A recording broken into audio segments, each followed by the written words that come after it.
Now. What's up, everybody? How you doing? This is Spellguide, and we're here to hang out and have some adventures with you. I've just realized that I'm also streaming me to the right, so if you want to know, like, Still going too, even though you paused it. my mental space, there's 3 of my face in the room I'm in right now, and it's difficult to deal with. It's your own personal Jedi training scene. Mm-hmm. Speaking of 3 other faces in the room with me, here's these 3 faces. Hello. They're my friends, Liam, Sam, and Tegan. Introduce yourselves and tell us who you're playing today. I'm Liam. I am playing the role of Emmerich, the fighter. Should I say anything else about Emmerich? I mean, if you want to. And his best bro, Rohan. Rayhan. Embarrassing. Yeah, you know, I'm the leader of the Flying Stallions. The Wild The Stallion. Wild Stallions, which is a name that that Emmerich does not like. Mm-hmm. I'm Sam, and I am playing the role of Mercenaries, by the way. Old Wizard, a.k.a. Wyatt of Redport. Old Wizard. And I'm Olive, and I'm playing a bard. Well, my name's Tegan. My character's name is Olive. And Olive is a bard, and she lost an eye in our first episode. So just imagine her with like a really badass scar. She kicks ass. That's all you really need to know. Mm-hmm. And we're gonna be hanging out and playing a game here together right now, and with some of you. We'll throw to some stuff, and you guys can pick where the adventure's gonna go. And we also have a bunch of kind of backup, like mercenary types. And I thought that maybe whoa, it's Mike Morin. What? Mike Morin is here. Cool. That's crazy. Whoa! From the Mike Morin podcast. Yep. He does have some kind of podcast. I forget what it's called. I have no idea who this is. He's a friend of mine. We've got like mercenaries and like other kind of stuff. So I thought that like people like Mike or Ish could come and be those people. Sure. And like be like background characters. And speaking of those characters, let's get into just a little bit more depth. Let's do a little recap, right? Let's do that. The game thus far, in a condensed form. Sam, you seem ready to go. Go ahead. Off the dome. We're ready. We were all separate people of note going about our own business. In our town, what is our town called? Redport. Redport. When we discovered that essentially there is the High Priestess of the Woods, fighting off the incoming incursion of orcs and other bugbears. Yeah, goblinoids. The goblinoids. Right. Yeah, the war is a brewing. That's the headline that you got kind of confronted with there. After proving ourselves, we agreed to be sort of join her cause in sort of like guarding the frontier of human / other sapient creature civilization. Yeah, you were made elf friend. Yes. We pledged our loyalty to them. On our second adventure, after recovering Olive from near certain death. I am truly. It was close. It was insane how much I should have died, frankly. Yeah. We found ourselves in the midst of sort of a refugee crisis as humans are fleeing away from the incoming army and through our town, leading to an increase of crime, where we found out some of the criminal elements are actually being funded by the goblinoid army, where we had to basically chase down some murder clues all the way to someone was killed Hey, in solved the the murder. inn. Yeah, someone was killed in the inn, and we followed their tracks to a bar, a pub. Of some kind, an inn. Sort of criminal. On the very edge of town, sort of thing. Yeah, a hive of scum and villainy. Yeah, exactly. And I brought my 20 men, and we created the perimeter. And they had a coffin with a living person in it. Yeah, we never figured out what the deal with that was. Yeah. Probably. Oh no, it was probably just someone being brought in to be one of their slaves. Yeah, it was definitely a slavery thing. 'Cause Turns out- Yeah. No, go ahead. Turns out, underneath the bar, huge mine where they had dug a tunnel so they could have a stealth approach of their army. Yes. But we blew it up so good. Yeah, we destroyed the supports, collapsed it in on them. In the process, I got my arm chopped off and stabbed in the heart to death. But I yeah. was saved by a potion. And Well, you were saved by I was Rayhan. saved by Rayhan, who used a potion and had the wherewithal to pick up my arm and attach it to myself as I was healing from the potion, so I still have my arm, which is amazing. Yeah, he's a good guy. He's definitely Rayhan's my NPC number second, one. Yeah, Rayhan's my second in command, and he's the best man who ever lived. Mike, hey, it's Ish. Mike called me Dean Lee Ruligan, and I like it. Dean and Lee A Ruligan. Ruligan sounds like an insult. You know, it's only bunch upon of rule. hearing you say it that I understand what the joke is. Yes. I was like, I guess that's a fun nickname Yeah. he has for Dean. Yep, that's part of our classic. We give each other fun nicknames. I call him by his full name, even on podcasts, so that Liam's friends and your viewers can dox him. That's right. I mean, in your defense, he did make his full name his username, so I don't know what he would expect. Yeah. And Liam, you did point out to me right before we started up that you made a point last time of before you all rushed off. Yeah. That you grabbed the body of the kind of assassin king Kitty cat. character, big cat, and made sure to search him for Yes. things of value before the. No one cuts Fight off was my arm and leaves unmugged. Right.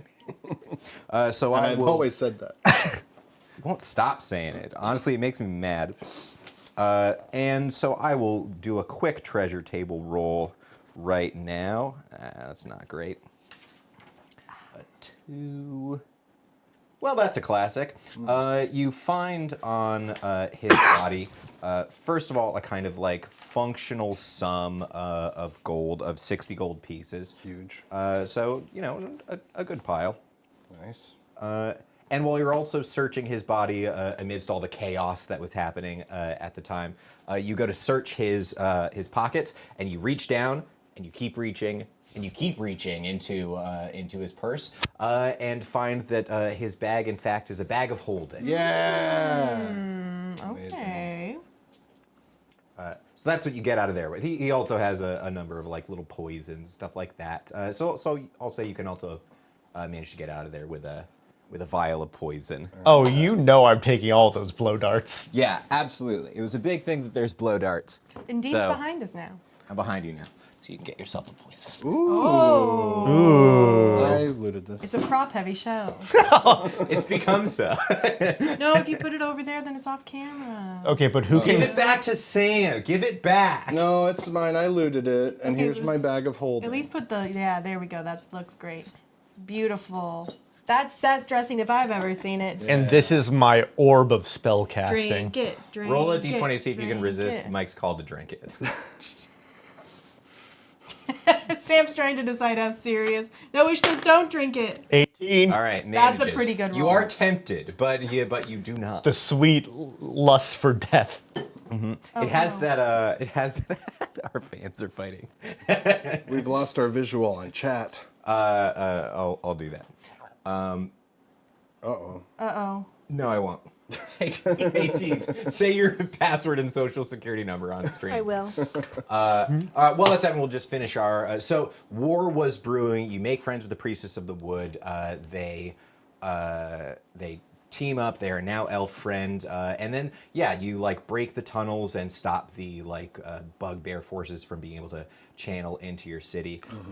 And come back to Redport having cut off a huge amount of reinforcements.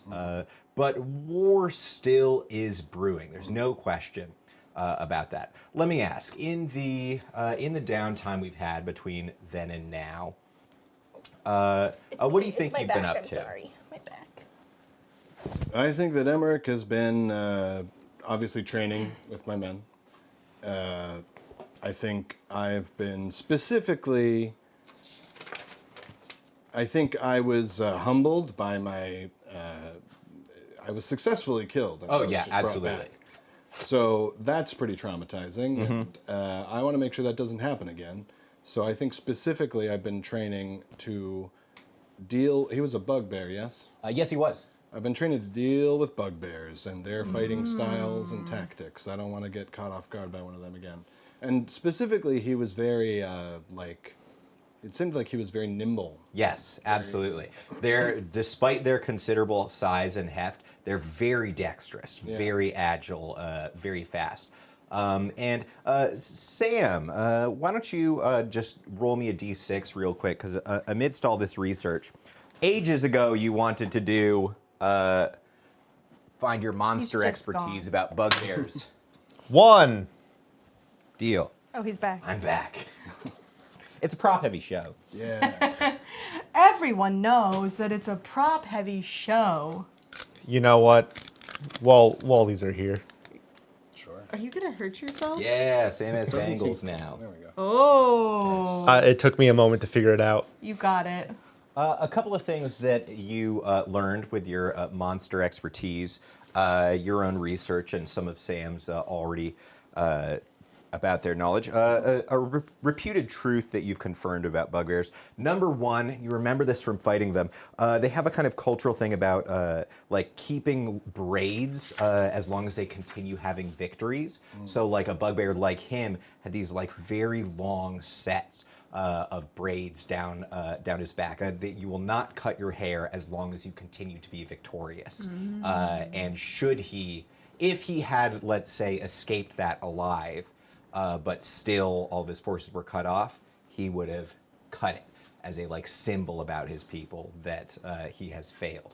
Additionally, they have a kind of status culture around prized weapons or objects where they will make like marks or carvings in them to describe an object that has been like taken successfully and from someone of value. So for instance, if you took his weapon at the end of it and were a bugbear of your own, you would make a mark to dedicate that. And some weapons will be, you know, quite covered in them, dedicating that this is an object of great value. So a little bit of bugbear pieces you've grabbed. See if you can make them come in handy. So they mark things into the objects to mark. Takings or victories that the object represents. The provenance, so to speak. So like a heavily marked object or weapon is one that like they are declaring this is a value. It has been taken many times by people that consider it significant. Having it is of great value. And let me just do one question. I like to do a little character question before we start off. First of all, to Ish and Mike, let me ask you guys, make up a character name for me. You've got a merc, a mercenary amongst the stallions. So any name that you'd like, and you'll be one of our backups. Or anyone else watching. That's absolutely true. Whoever comments people who first. aren't just commenting are also allowed to do it. If you're Anyone who out makes the there, name. okay, we've got Gug from Gug. Michael. Deal? Gug sounds like kind of the guy that's like the big tall fucker. Yeah, absolutely. Yeah, big scar on his head, maybe not so bright. Yep. No fear. He's crazy. You know, like that's something people say about him. Oh, and Victor. Deal. Ooh, so you know, Ish, we already have a victor because there is a warlock that Sam is opposed to, named Victor. Vincent, actually. Oh, I my have. apologies. You're So right. Victor is open. Victor's open. And the thing we know about Victor is he waits in line for everybody. that's no, Gug, that's silly. that's Gug. Get it right, Sam. Sorry, I apologize for having to get up and down so much. Our beloved technical producer is not here right now, so I just had to get up and double check a couple things. I'm sorry. This is the Luke Suzuki. No, that would not help. Shumiki I mean, you can't put it Memorial. over there. Maybe a little closer to you. That's not what I needed to check, but Well, when it goes dark again, maybe this will come in handy. I did change the settings so that it won't go dark. Deal. Can you see this better? I can see it fine. Yep, I can see it. I can't see Okay. it better, but I can see all of Ish's beautiful words. It is actively cut off for me. It was better there, I'll be honest. It was way better there, Dean. This is bad improv. It stinks. Yes, and my movement. Why is it better? How can we make it better? No See, Ish has got it. problemo. No, wait. Yes, I like. you moved Thank it you. there, and it's a better when And it's it's there. Can Gug's last name be Preblemo? What? Can I No yell change? Preblemo on the Don't. chat. Oh, I see.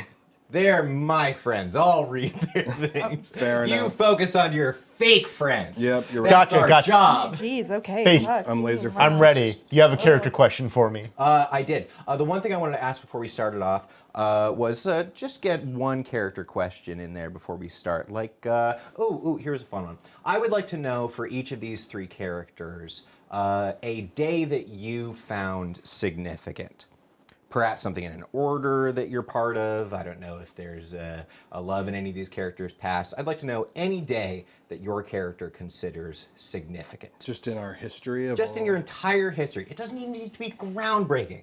A day that your character could certainly summon.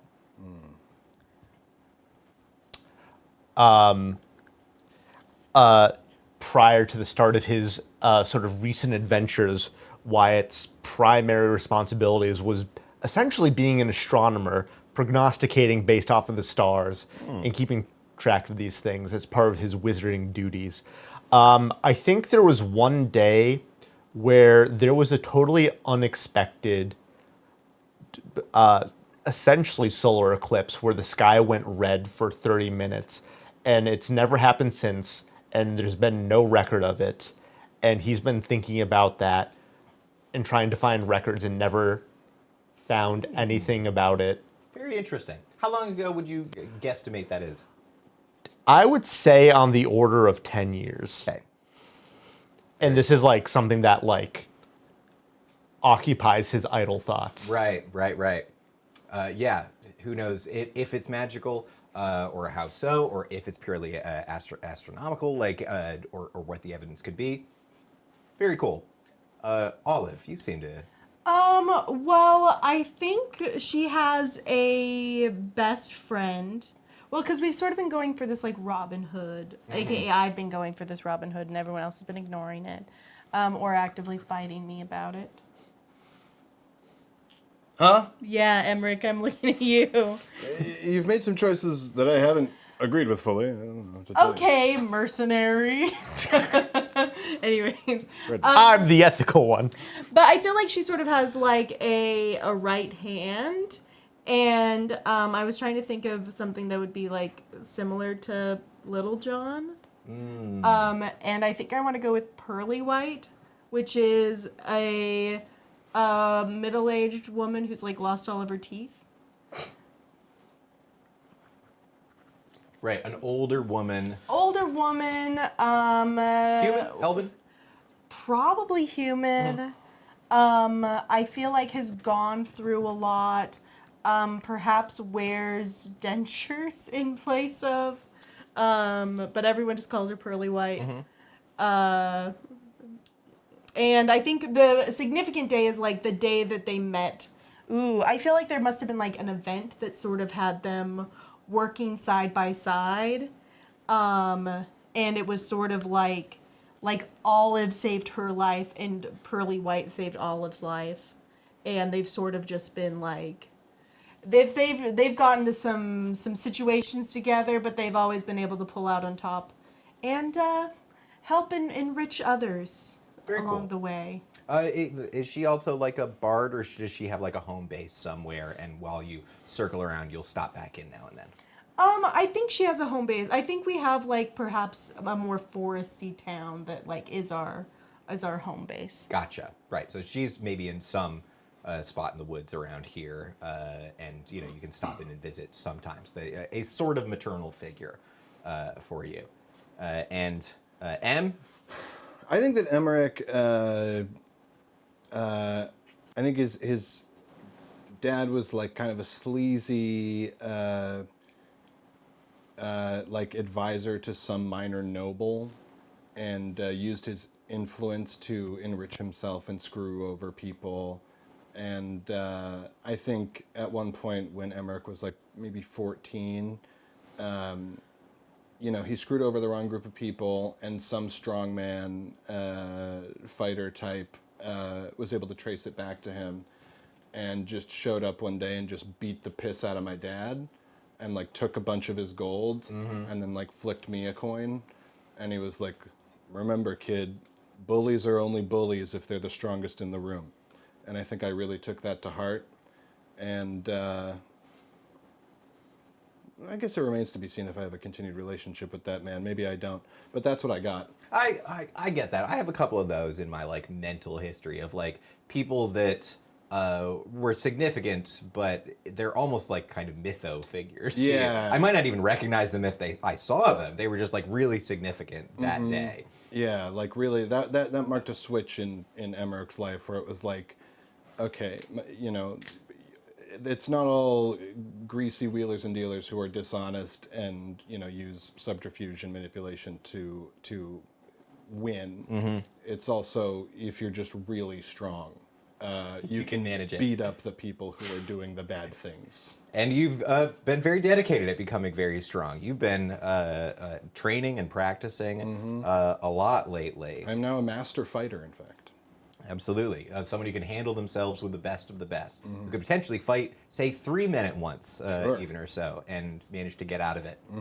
All right. So I imagine that this that this kind of sharing of stories has almost exactly been what's happening, like at the Hare and Hound. That you're like at your regular spot, you're at the bar, and these tales are happening over drinks like this. Like this figure, whether it's brought up as like a little anecdote or just like something funny you remember, or you talking about like Pearl, you talking about Pearly White a little bit here and there, and like you're just kind of chatting back and forth in the Hare and Hound. Where do you think you'd find yourself in the tavern? Are we with each other? We're talking Correct. to each other?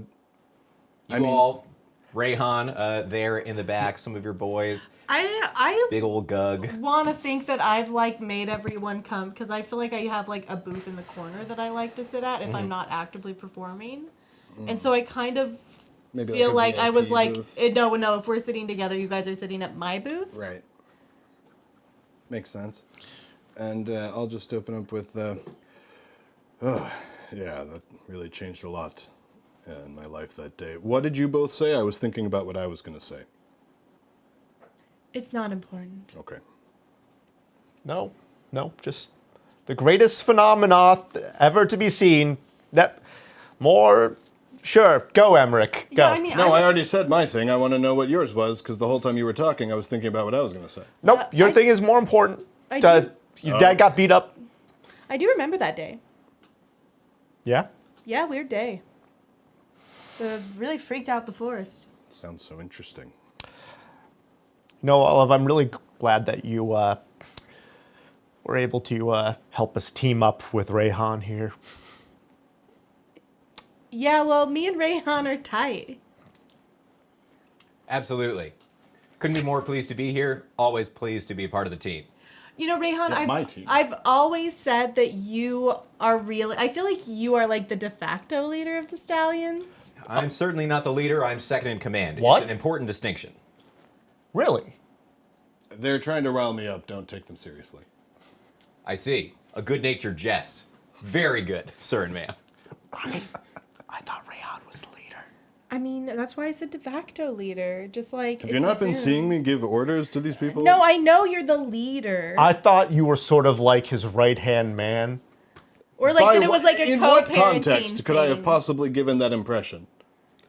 The like slick, well-dressed Victor there he was in line behind Gug, who was standing in line behind Ram, and says, I'd say, if anything, I'm his right-hand man. Like Rayhan is certainly, in charge. I'm but if sorry, he needs- who are you? Hi, I'm Victor. Just somebody who gets things done if they need to get done for the boss. Victor, weren't you like really, really, really drunk that time that we were I like to enjoy myself. going We out? didn't have a gig that night. That was unexpected. I would just think that men of your caliber would be We're not more monks. prepared. We're not monks. We enjoy. We're flesh and blood. Clearly. Red-blooded men. We're just a bunch of guys who manage to watch out for each other and have fun. And if somebody needs something taken care of, then the boss knows there's a couple of us that he can go to. That's right. And you get your own gigs from time to time. Absolutely.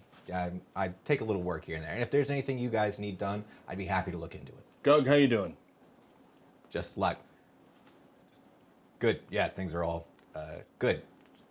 It's crazy. Hey, Hello. when that guy showed up, knocked your dad, what'd you say to him? What did I say to him? Well, yeah, what'd you say to him? I can't even recall being able to speak. I was so stunned. I'd never seen someone get one over on my father. He doesn't know. He's crazy. Gug, do you think I said? Is there a joke here? Yeah, just like you probably said something. All right, that's fair, I guess. That's Gug. Nice to meet you. We've met. Oh, you have met. He's not much of a conversationalist. Ah. But he does good work, man. He does. He's very reliable. And that's what we look for. I mean, as far as when we're looking at members of the crew, I mean, we started as a pretty ragtag bunch. I mean, Hare and Hound isn't a fine establishment. We can all say that. I don't mean to insult Barry and his good work, but this place is not, an elven palace. A while ago we were just ragtag, but Before we had a name. Good old days. and now we're the Stallions, wild Stallions. Oh. It is, yes. It's a very intricate tattoo. That's another reason why I never thought you were the leader, because you didn't have the tattoo. Yeah, everyone else has the tattoo. I would Does- think that as the leader, you would have the biggest tattoo. The leader. A crier kicks in the door, the town crier for Redport. Hey, this is Barry's establishment. You can't do that. I certainly can. On order of the king, King Reginald himself, he approaches. Make oneself ready. The King Reginald approaches. And then stands to the side of the door, like chest puffed out and all proper. And you see Barry, the kind of hirsute bartender, look around and say, "No, wait, what'd you say? You're saying that he's like coming? Why would he come to my establishment?" And as the crier goes to answer, he hears something outside. You hear like clopping of like horses. A bunch of clopping of horses outside, and then like a bunch of footsteps, and the door gets pushed inward as the king himself enters the Hare and Hound. I stand up. As I does don't. everyone around. No, I a do lot not. of people looking. Fair enough. With the sole stated exception. I think Wyatt is also just like kind of like, what the fuck is happening, and doesn't stand up either. Yeah, what the fuck is happening is in the vibe of like everyone's is kind of standing up. You see Barry like stand, and then he goes to kneel, but like realizes that would make him invisible in the Behind like the bar. bar, and so he like moves around. There's a bunch of kind of hubbub. The king just like presents himself at the door and then waits for a moment as that goes on around him for a couple of seconds. I interrupted you. Sorry? I interrupted you. No. I don't remember what I was going to say. Okay, not important. He waits for a couple of seconds as like people, get down and kneel. Barry bows, and the king says, "Because I have business here." Exciting opportunity for an entrance. Hello, all citizenry. Hello. Please go about your business. I have a few to speak to today. And he locks eyes over with you, and then gestures, and a few guards kind of sweep in behind him, and he moves himself over to in front of your table. Your Grace. My friends, I wouldn't go that far. Can we cool it? very droll. Can we cool it? I've been informed that you've been made elf friend. Is this true? That's correct. There is a negotiation to be had. There's a diplomatic meeting, an ambassadorial mission. I have been invited, of course, and the elves will be there, and so will our enemies to be. They've made very specific arrangements about who we're allowed to have vis-a-vis guards, honor guards, or warriors. There's been back and forth, and what I've settled on is that I can bring those of my realm who are elf friend. So I will take you. It would be my honor. Sorry, that's my car. Can I go? Oh, absolutely. Feel free to hop out and grab that. Ooh, actually, can anyone hear that, or is that just us? Can That's you gotta hear, be coming through. a car beep? I don't It doesn't know. matter, but I don't know. Can you hear car beeping? Ish can hear it. yeah, that's gotta be coming through. That's so loud. I've been lied to by my settings. Somebody wants to know how much they can donate to Liam for him to chug. Any amount of money would be. I don't know, but that's a lot, and it's a spicy dragon stout. Do you know me? Maybe I don't, man. Yeah, all right, fair enough. Any One amount. Patreon subscription. No, if literally anyone subs, I'll down my drink. It's not worth it for you. Don't say that. It's worth it. We need this. One car alarm immediately set us so far out.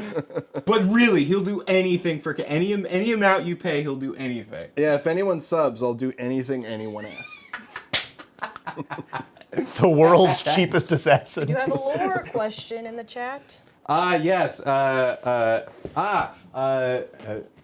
Two things. Ish mentions that it was in fact trumpets for the king. That Reginald is kind of a bit of a kind of like fast walking West Wing type. Seems very down to business. Yes, and apparently his trumpets got left behind, and that's what you were hearing. People trying to like warm up to do their trumpet fanfare 40 seconds behind. Right. And Michael asks, what is Elfriend? A great question. An overt robbery of Tolkien. Tolkien gave, I believe it was Galadriel, allowed a few of the party members, Gimli and probably the fucking hobbits, Yeah. but most memorably Gimli, to be dedicated as elf friend. Elves are very xenophobic a lot. They have like hard borders about their like spaces. They're Very their woods. protective of their magical world. Yes. There's I think it's a Lanowar Elves that has the line of like, elves have a punishment that every broken twig within their woods is a broken bone for the perpetrator. Like, they're very hard about their spaces. Unless you are elf friend. You have done some service for them, and you are essentially, by their like customs and bylaws, essentially an elf. Right. As far as the law is concerned. Yes. And these three, due to their services to the Lady of the Wood, the Priestess of the Wild, have been dedicated as elf friend. Indeed. Now, point of order, is Rayon elf friend? I believe He was there. What? Okay, this is a great question. Very important. It was definitely you three. Was Rayhan on the dais, Chewbacca style? Was he there or not? He was there the Roll whole for it. time. He was involved in every battle that we were a part of to He- accomplish that mission. Except for the last one, we right? did need him desperately. Yeah, but I mean, that's not the one that we were made elf friend. It was the first mission that we were made elf No, I'm saying at the first mission, he like helped us kill the initial bugbears, and then he wasn't there at all for like the Was he follow-up not mission. there when we went to meet the I believe you elves? sent him back. So We did. Oh, we did send him back. did. Okay. that's true. Oh, he we got to was go involved- without Rayhan on this one. What are we I'm gonna down to do? roll it. I always like a roll. Okay. I'll give it to you. I mean, let's 50-50 if you Sure. wish to bring Rayhan back to be declared elf friend or not. Sure. It's either your first Rayhanless mission, doomed to fail.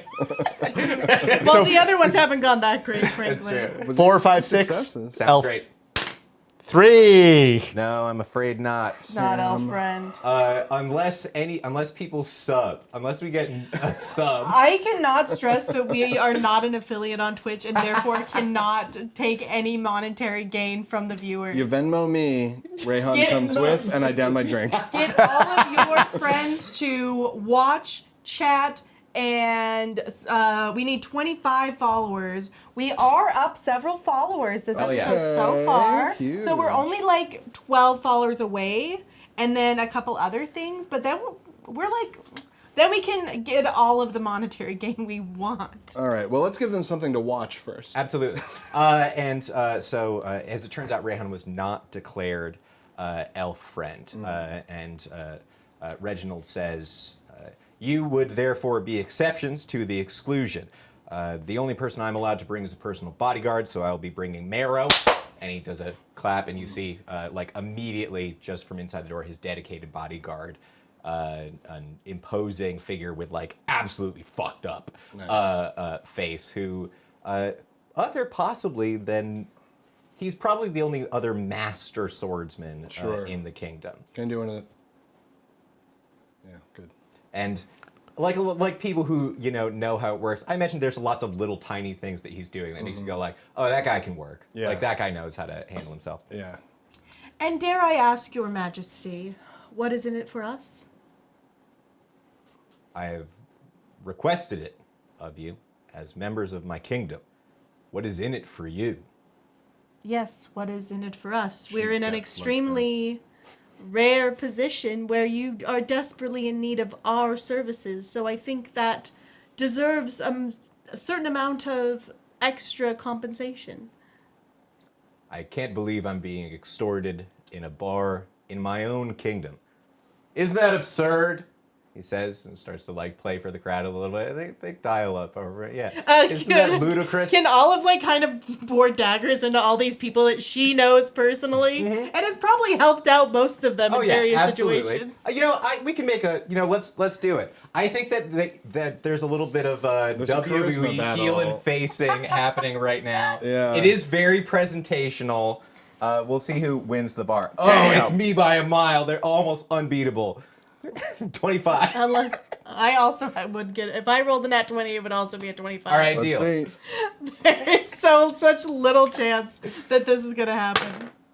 Wow! No! The place No! turns No! bad. Natural one. Nat 1 on that one for all. Nat 20 versus Nat 1. He's like playing out. He's the king. What am I And- supposed to do? And I think in this moment also that you maybe see that like the things that like he's a performer is what you realize in this moment of like this is not of like isn't that absurd? Remember at the battle of the hate of like that he's like and he's like and your sword brother. He's like fully in a performance mode. He's like doing true. the like Caspin's day speech. Yes, yes, exactly. And then we brothers, literally dialing it up. Like you see him like building, and like maybe there's even specifics that you're like, this is bardic training. Like there's specific bits of like tonality that he's doing, and he goes, and if we cannot ally, elves and men, we will fall, and that is what that he's like doing layers of tonality to it until he says, and at the end of it, I imagine the nat 20 means this has been going on for like 2.5 minutes. He's just like speaking, and then he Here. thank you all, thank you. I do, and let me know how you feel about this. I do feel like because it's bardic though that I'm seeing straight through all the bullshit at the same time. Sure, absolutely, but the room The room loves him. Yeah, no, the room loves him. That's totally fine. Emmerich totally is like fair. enamored. Like I didn't know my king was so cool. Emmerich's crying. But I think Can you be my new dad? at the all of it, like there's Someone punch this my like dad. finality. Everyone's moved. I think Olive will say, "Great, then you can take them with you." As I've just stated, what I need are elves and men come together. That's what this will be about. Elves and men. Olive. You be cool for one. Olive, a word. I pull Olive aside, I'm sorry about it. perhaps in the. There's like an awkward. We're like in a booth, so we have to like scoot out. Pardon me, Your Majesty. Olive. I know you see the world differently than Emmerich and Rayhan. Rayhan. You say it wrong every time, Wyatt. Like it's frankly offensive at this point. I know it's rather embarrassing. But I think sometimes it's helpful to keep an eye at the bigger picture. You are friend of the High Priestess, no? Yes. And would this not be something that is a boon to her realm? I don't think that you're seeing the bigger picture here. The man with the most power in this realm is in desperate need of our help. He has no other options. We have an opportunity to do real good here. Demand that he change some things in this kingdom. Expand the poorhouses. Lower the tax rate. Well, I'm no longer sure I would be the greatest power in the kingdom.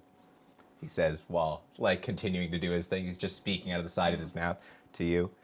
I don't think you have any idea of the kind of threat that we are all under. I've got some idea. Look, I'm with you. She'll Understood. come around. She'll No, come completely understood.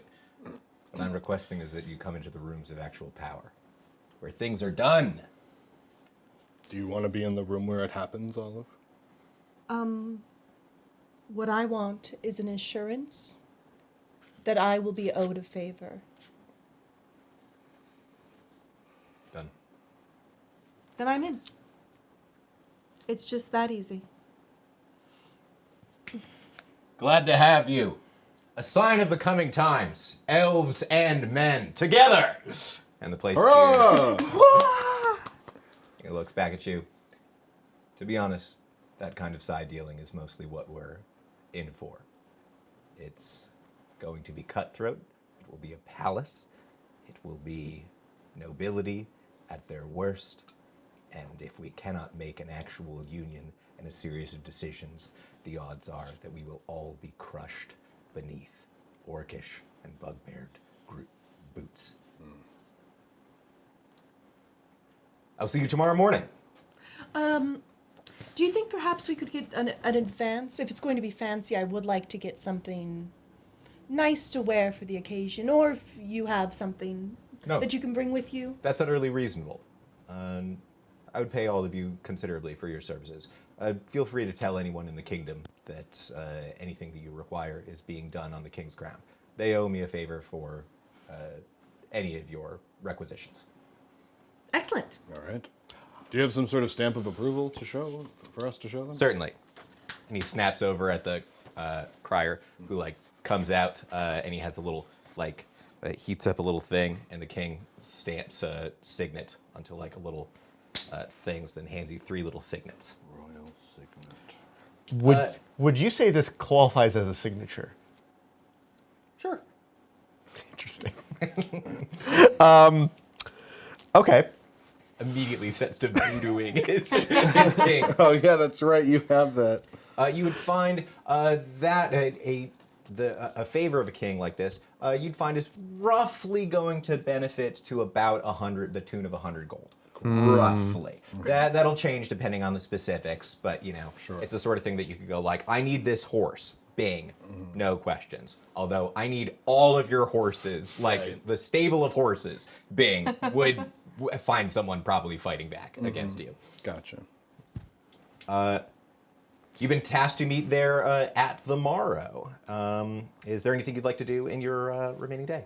I mean, I do just want to like get some like nice, like fancy. I really want to put like a hot foot forward. kind of Absolutely. thing. So I think that's gonna be get a nice gown, get some like jewels. I wonder if I have stuff for like outfits. I don't know. You have noble outfit. 5 gold piece. The people love outfits, Dean. All right, 75 gold. You can basically you put that down at the.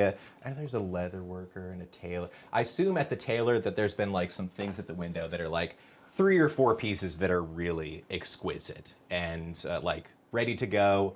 A few adjustments, and then you can have something that pops. Excellent, excellent. To be clear, heavy barding, that's horse armor. Correct. As in I cannot wear it. Not easily. Oh, I so mean, you could try. I was gonna say I'm gonna go for some plate armor, but that is 600 gold. Yeah, that's the thing that I'm Even running. with the king's favor, huh? I can't go for that. Nope. All right, and then even the half plate I can't afford with the 100 gold off. So, I mean, that's what I would have bought is like resplendent armor to sort of represent myself in that environment. So I guess I'll just have my current light armor like polished and reupholstered. Sure. You're just being made a little bit more presentable. Yeah, and then there's no advantage to me like upgrade. Like I can't upgrade a sword or something. No, not really. Yeah, Well, you can get an enchanted weapon. Oh, that's true. I'm could. totally wrong. does that mean I can enchant my weapon? Yes. Oh, I would love to enchant my sword.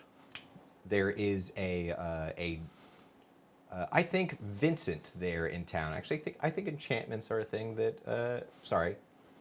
Yes, Yes, Vincent. Vincent. Oh, risky. I just want to Vincent. point out quickly, Michael's pointed out, heavy barding is death metal in D&D. So you could put on a heavy metal concert. Yeah, if you give me an electric lute, we Yeah. can really go pretty far. That's right. I've learned a couple chords. I've got a couple chords under me now. If we do this for another. No, 10 ukulele's times. fun. It's very learnable. Yeah, right? Yeah. It's easy to do. I'm sure that was sonically pleasant. Okay, so how do I enchant my weapon? What does this mean? You take it to Vincent, and he will perform the necessary rites and embellishments. You can have it done in a day. It's just a lengthy ritual with very costly material components, and of course, payment for his time, effort, and energy, and the risk that he anger his patron.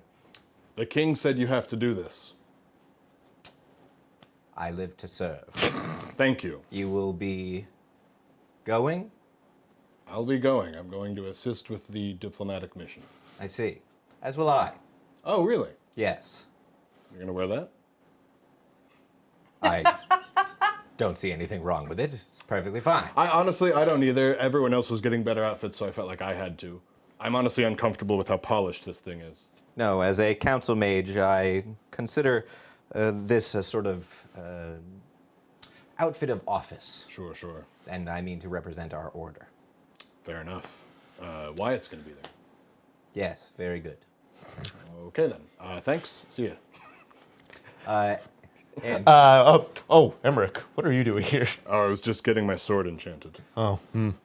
Vincent, What'd you... yes, I'm going to need some new fancy duds. Do you have a spare robe? do I have? I'm sure that I have a council robe somewhere.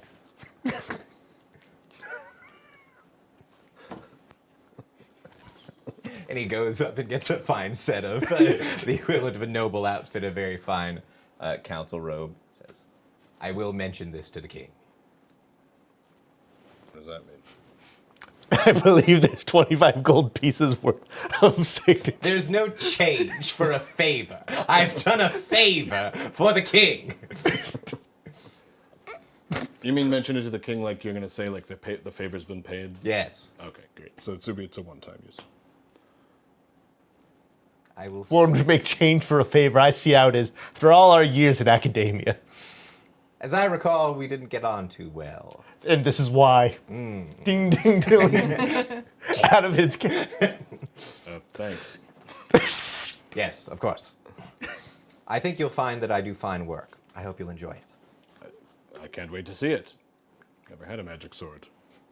And collected tomorrow morning, you find yourself that the king has like a carriage set for the meeting. There will be a large, there'll be a cavalry escort. There's like 25 cavalrymen that will take you at least to the edge of Elven territory, and then it will make its way to the Elven Palace that you are headed to make your diplomatic arrangement.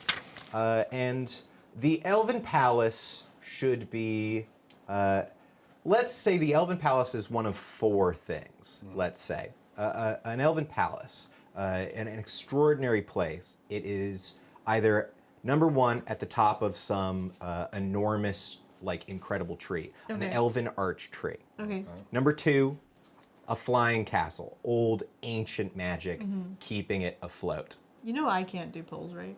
I know that people can type the number They 1, can 2, do. We or can 3. manually count it. I'm just making sure that you are aware that that's what we'll be All doing. right, we'll count That it are manually. hundreds of fans. I won't be able to keep It might up be with a lot to tabulate. You never know. That's Sorry, true. continue. We'll do ranked Just checking choice in. voting. Okay, so first treehouse.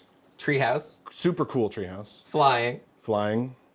or ooh, let's go with like You did say 4 options. I don't know if you're going back on that. I can do that. Let's say a place like hidden in magic. It is like inaccessible through mortal means other than through magic. And 4, a sacred grove and a temple within of some kind, like they're kind of Angkor Wat. Hey, Vote now on your phones. Oh, I think we have a conglomerate option. All right, we got the floating. hey, there you go. Nicely done. Very good. Combine them all. Flying Thank you, Ish, for being treehouse. entirely hinged. Very hinged.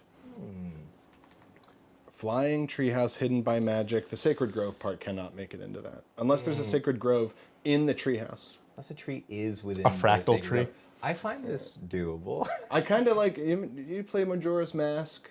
I think I did 20 years ago. Such a 25 specific years reference, ago. but the like final level of Majora's Mask, like you go inside the moon, and it turns out inside the moon is just like a sort Beautiful of grassy field. hill, like beautiful, with a tree on top of it. It's just like suspended in space. Yeah, go inside the moon. You'll see what I mean. Oh, yeah. Yeah. All right, deal. Think you can fuck me up. You travel for some time. I teach Wyatt some card games. Yeah, is this like a in the carriage kind of thing? I feel like we're all in a carriage together, surely. I feel like you tried to teach me, quote unquote, teach me, and I you offered. and you found that like I think we played some rounds and I cheated constantly, Sure. and you're like, what? No, stop. Oh, very nice. Oh. All right, now check this out, Wyatt. This is your deck and this is my deck. Now check it. Flip one. Not that one. Flip. Just take the top card. See, I win. This is a dumb game. It's called War and it's awesome. There's no inputs. You just flip the top card of your deck. It's completely deterministic. I'll teach you Dull Moody later. There's also Slaps, which is very similar, Rayhan says, who's here at the moment. Rayhan. How did- Rayhan's here. I'm allowed to be here until we reach the Elven Kingdom, sir. And I'm very grateful yeah, for it. Thank God. I mean, Wyatt, I can teach you. You have really big wizard sleeves. I can teach you how to palm some things. This is a more interesting proposition. Rayhan, let's do another round of poker. I take his cards and bring it over to Olive. And do a little work learning how to gamble or Specifically to cheat at gambling, yes. Okay, deal. The fact that you're teaching, I'll say, makes you are great at anything related to gaming. I totally accept that this cool. is a skill that you would have.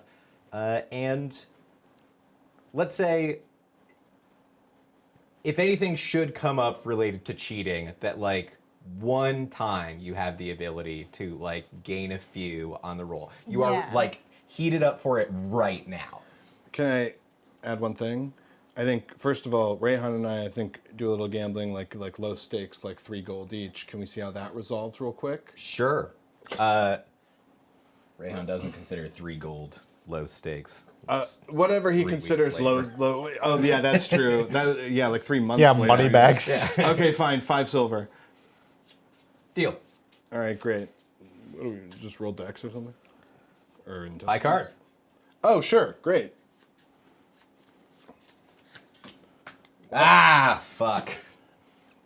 Better luck next time, Rayhan. And then I want to do it with Wyatt. Wyatt, I feel like you would come in like, hey, I actually do want to play this game.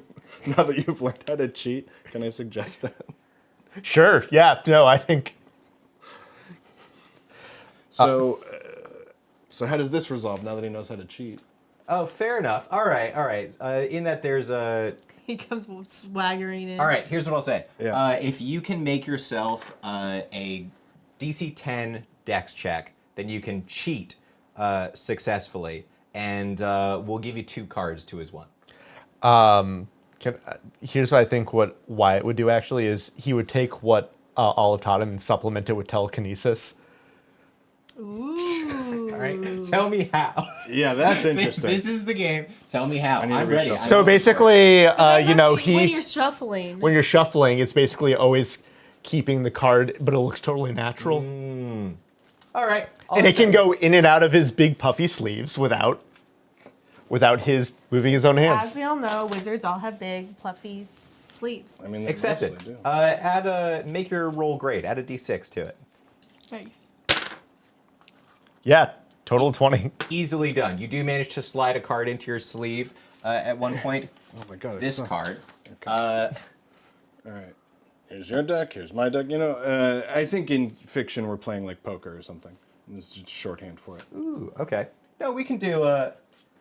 Grab yourself 5 cards. It's a poker hand. This is All right. This is really developed. This is bullshit. All right. And then because you cheated, you have a couple extra cards. Oh god. Well, I hope you know the rules of poker because I don't. Well, I've got high card queen. And I got 2 pair. No, you. Yeah, you do. Yeah, you do have two. Yes, he does. High card queen. The wizards seeming to have unusual luck at your card game. Well done. You've learned from the best. Yes, of course. Here's the 5 silver I won from Rayhan. A considerable check for me, sirs. Do you need money? Are you good? I mean, I'm fine. I'm not amazing. I have a gold piece. I'm going to give you a gold piece. You're great. Thank you, sirs. Much appreciated. But with a little bit of card sharkery under your belt, to the point that I think you feel comfortable with it at this point. You know, it's like it's something you've got a little knack with that telekinesis on top of it. You make the journey until you can actually see the edge of the Elven realm. They have a couple of like delegates there waiting on the like sides of the road who take you in. The like cavalry starts to peer off. Rayhan goes to go, and King Reginald like grabs him and pulls him back on it and says, "Your men wanted you. I can get in a bit of trouble. I've gotten in trouble before. It'll be fine." And you make your way down in this carriage. Just the king, yourself, Rayhan, his man Marrow, and the driver. So Rayhan is coming? Yes, he is. Oh, huge. I decided Reg will get in a little bit of trouble for it. We'll tank it. Sure. Okay. You make your way through the Does it woods. make me like him more? He's making an effort for exactly that. The woods curve seemingly like endlessly at some point on the journey, and you realize at some point that you seem to be like circling the same sets of paths, but the elven guides do not shake in their certainty of where they're headed until eventually. Spiral dimension charm. 3rd year stuff. You think? I don't know. I don't know magic. But...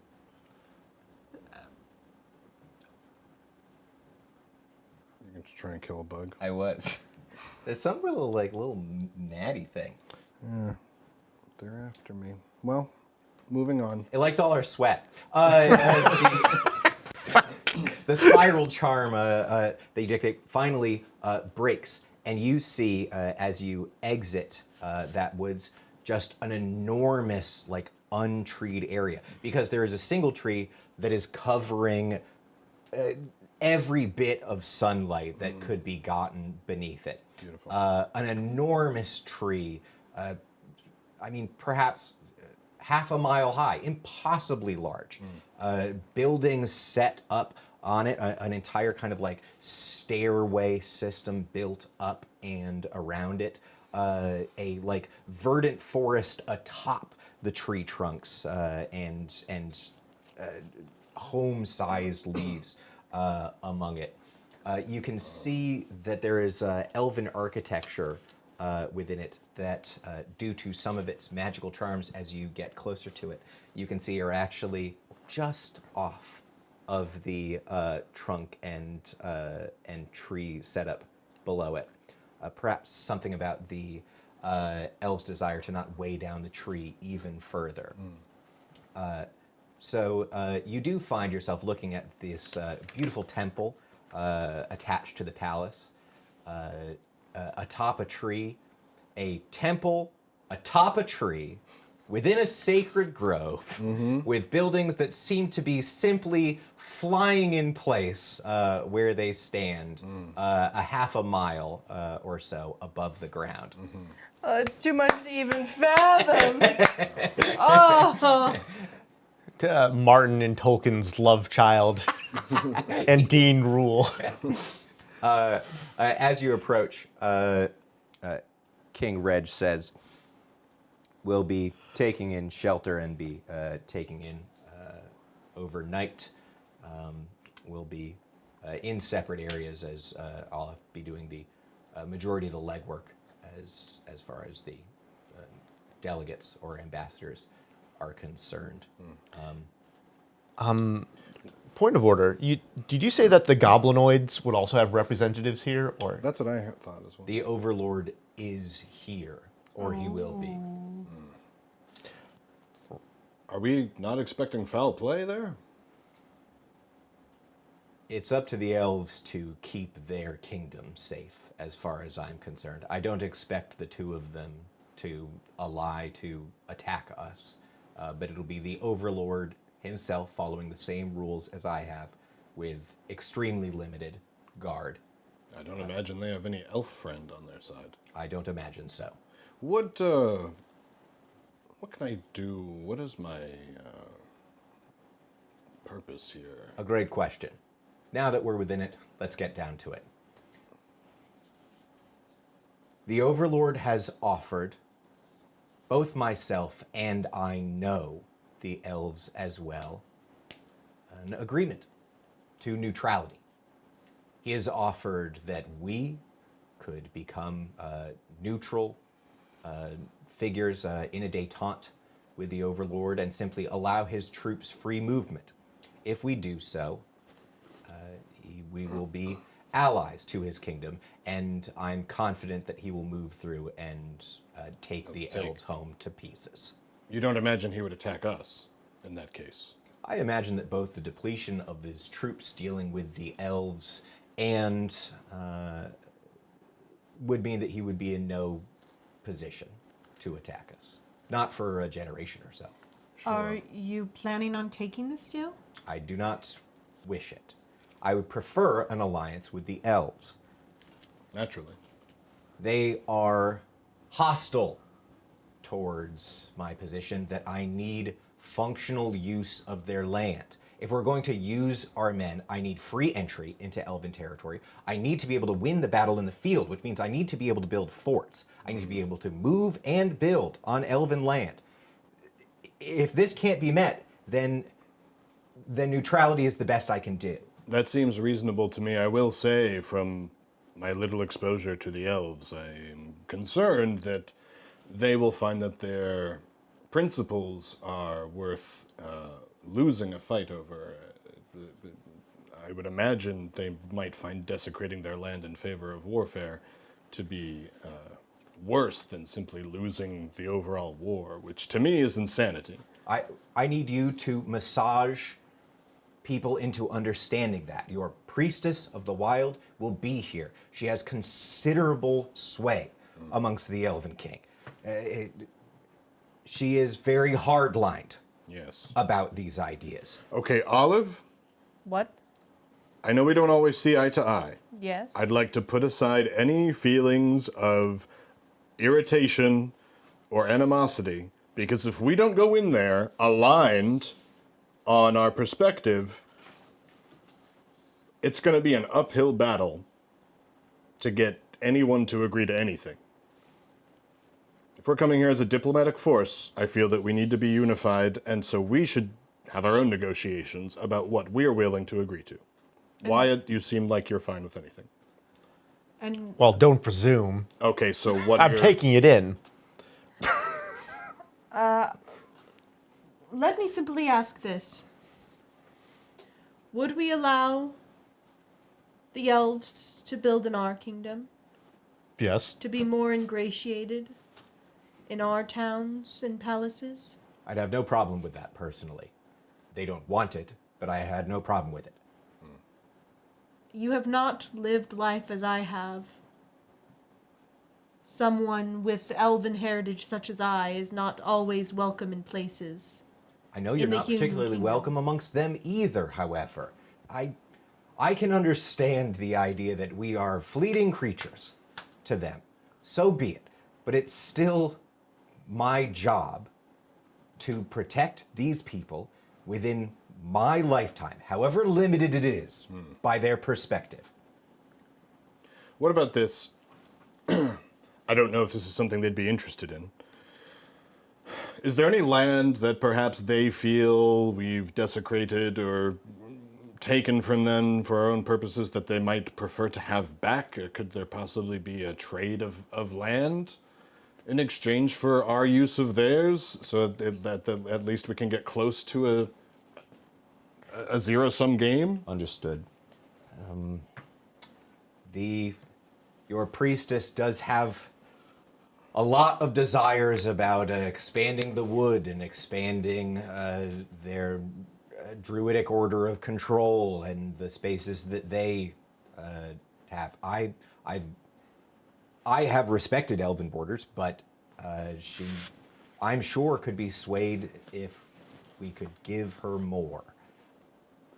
Ideally, bringing a series of people that have an inside track with her, I would like to give up as little as possible in these negotiations. In my mind, that would be your victory here, and I would pay you back for it considerably.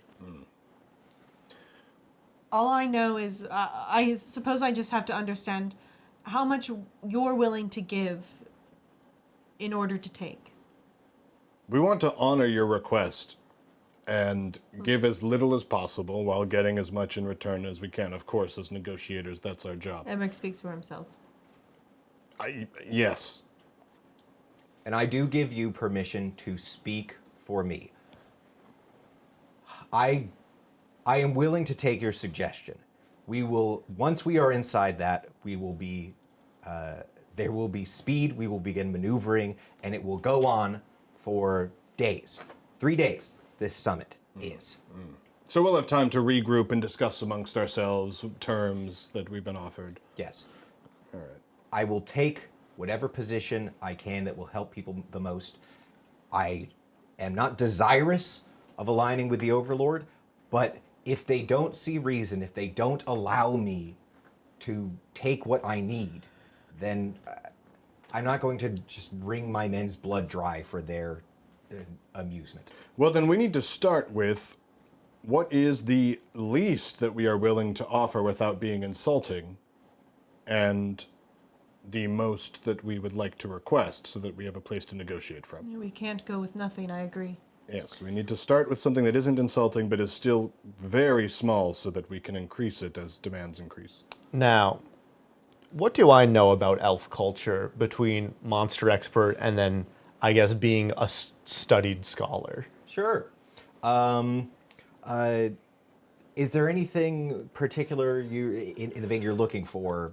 I'm specifically thinking about big into woods, big into magic. Yeah, I'm trying to think of like largely, I assume the elves are largely aloof to human society. But I mean, like, what elements would be interested? Obviously, land reclaimed. But is there like a posture, a sort of like something known culturally about elves that they would see as like a sign of earnestness, respect, something that they would highly value that would not necessarily occur to us occupying a human civilization. Certainly. I really like this. I'll say, give me a little intelligence check, and I'll let you roll 2 of them, a bit with advantage for.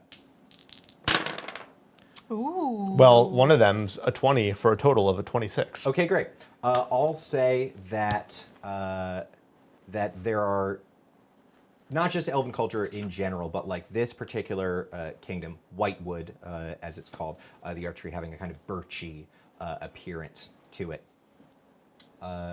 There are 2 little local customs and practices that, in whatever maybe limited experience you've had in elves, you know. And they'd be pieces that would let you seem respectful towards their culture. Number 1, they have a kind of that they have Corellian, a kind of hero demigod figure, a kind of Hercules to the Greeks, somebody that they're like way big into, who is a kind of mytho-historical figure for them. Although with elves, I guess that's historical because they're like, he definitely lived. Like, that guy talked to him. It was a long time ago, but he definitely lived. So they're really big into him.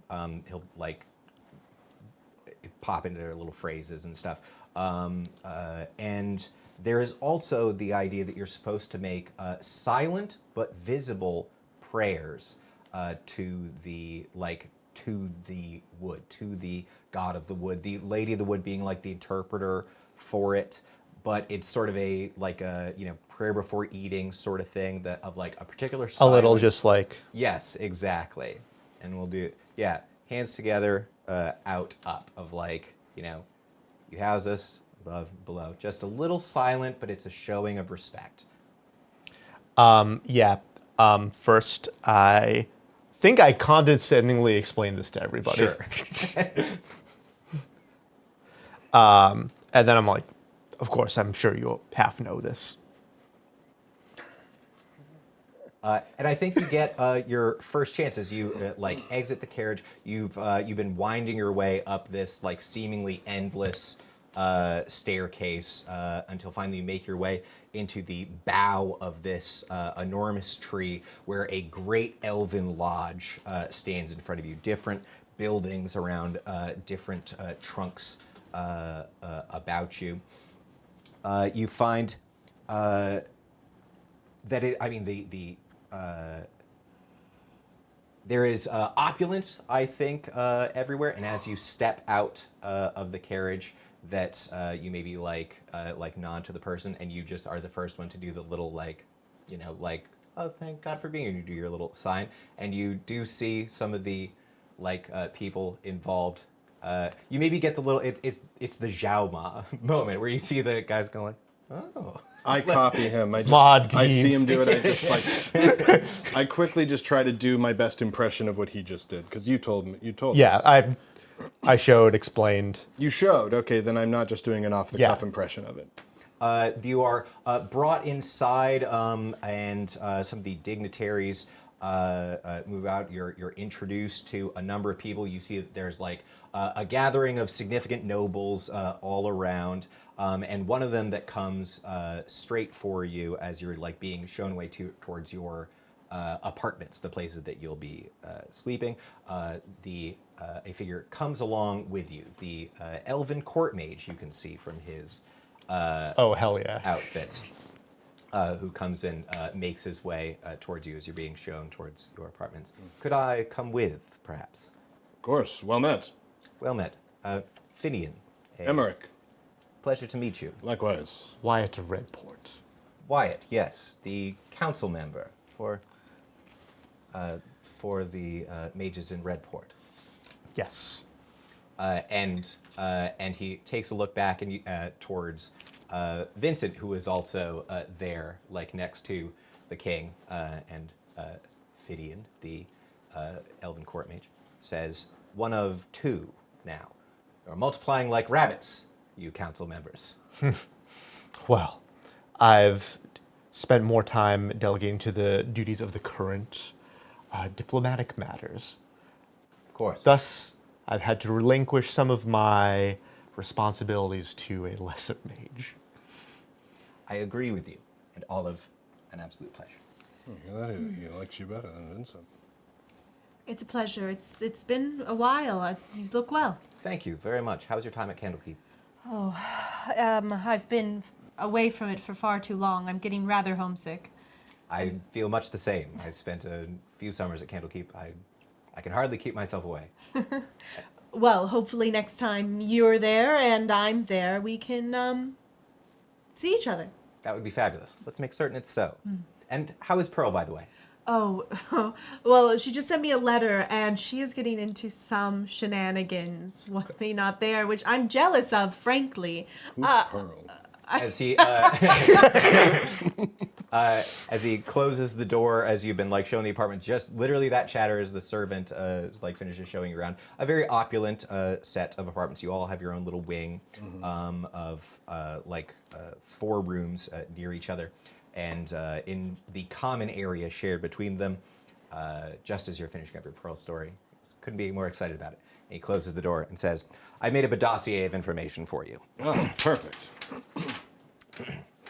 My name is Finian. For those of you who don't know me, I am the court mage here.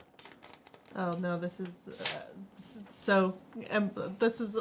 I've been on trial, not trial jury. I've been in jury duty all day, and this is so reminiscent of that same tone that the DAs use. The little like marching back and forth, the like lawyer. Good afternoon. Yes. Oh, the tone. And Ladies just and continue. gentlemen, I'm trying to write this guy's name down so I remember it, but like my pen's dying. It's Finian. Finian. you may call me Finn. That's perfectly fine. Yes. Have one of these, Oh, excellent. or this one, perhaps.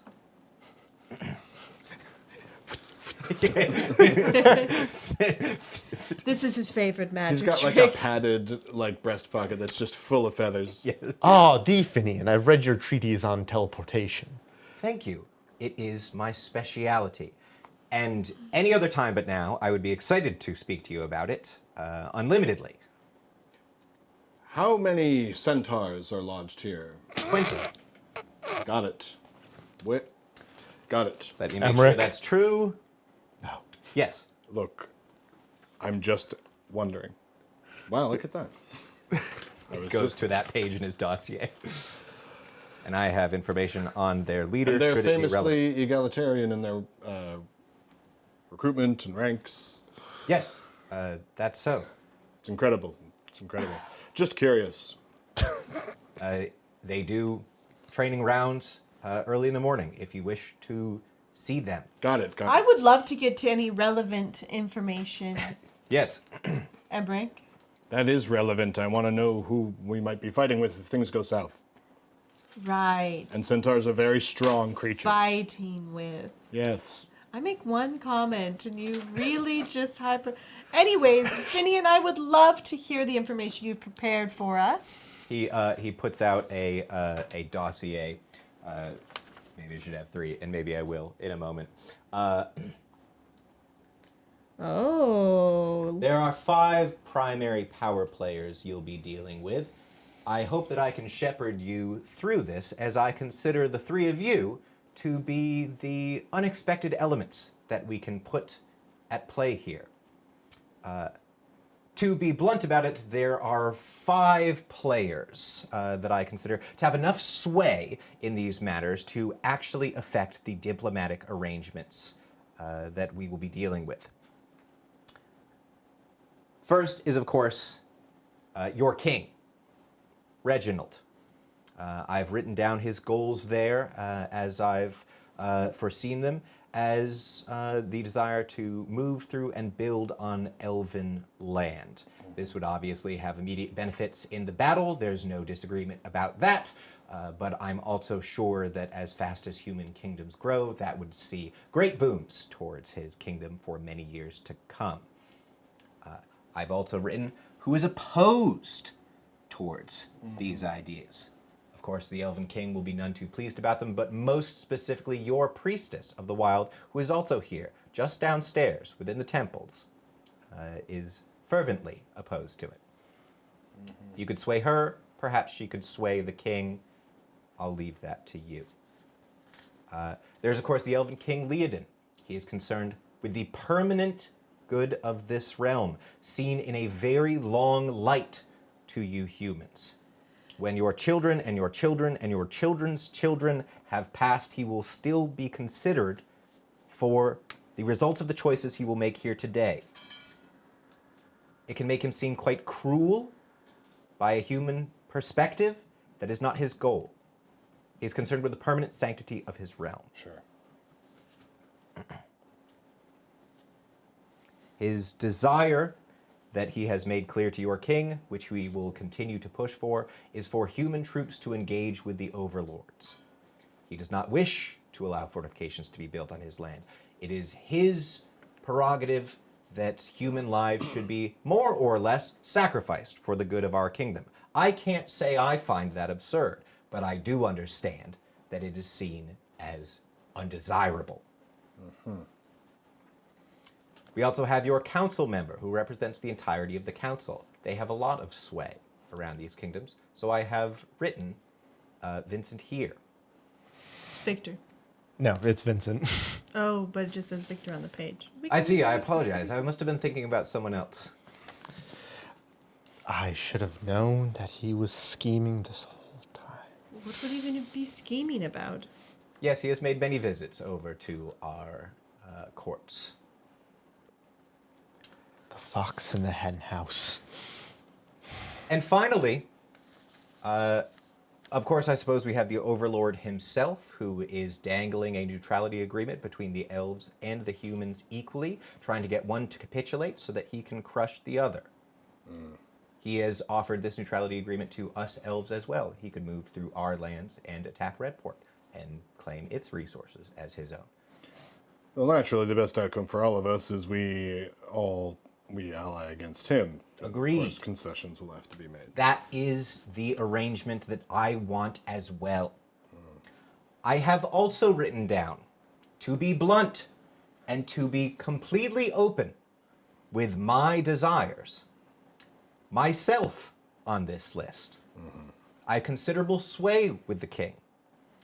I can tolerate Vincent. I can speak to the priestess at least as equals. And to be frank, what I desire most out of these arrangements is your job, sir. Wow. Well, we value your candor. Thank you. Wait, sorry, is Vincent in the room with us? Is he fixed? No, Finn, am speaking to you. I would like to be the council mage of Redport. I suppose it is Vincent's job now. I still think that you could do some work in obtaining it for me. I think it's absurd that we have 3 separate and fully capable mages within miles of each other. While we cannot intermarry the kings into a unified family, we could intermarry our magical supports into one position. Doesn't the priestess want court mages replaced with druids? Yes, she does. I find this to be an absolutely absurd position. She wishes that we would go back to the days of druidic power and the removal of myself and you and Vincent. This is... And civilization. Okay, that's a little far. You're a but bard. You don't want civilization gone.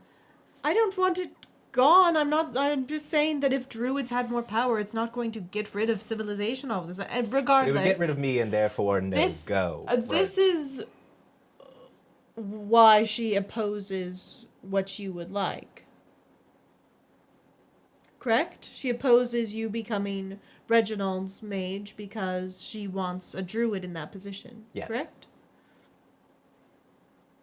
And ideally a druid in this position that I now inhabit. Have you... Seems so low stakes compared to everything else. I mean, I guess your thing is pretty low stakes too. I disagree entirely. Well- Have you considered taking Emmerich, on a druidic practice? You don't understand the intricacies. You're right. I only just got a magic sword and I don't even know what it does. You picked up your enchanted sword. Ah, the Flame of the West. The Flame of the West. Vincent likes giving it fancy names. It's just sharper. Have you considered? I mean, you have been in the woods. You are aware of the great power that lies within. I'm not going to give up my practice for druidics. I'm not going to serve her I provided you with this so that perhaps because I imagined you would be supplement. rational, so that you would be on my side. Okay, rational's one thing, on your side's another thing, but we will be rational and reasonable.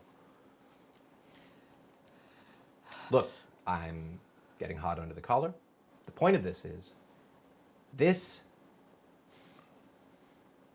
will be what your next day or two is like.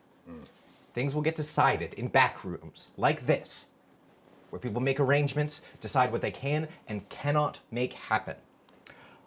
How can we trust anything anyone says? Anyone could be just playing us. Are there any bonds that we offer? Any agreed upon terms that make something binding? Are there contracts? I mean, I trust the priestess.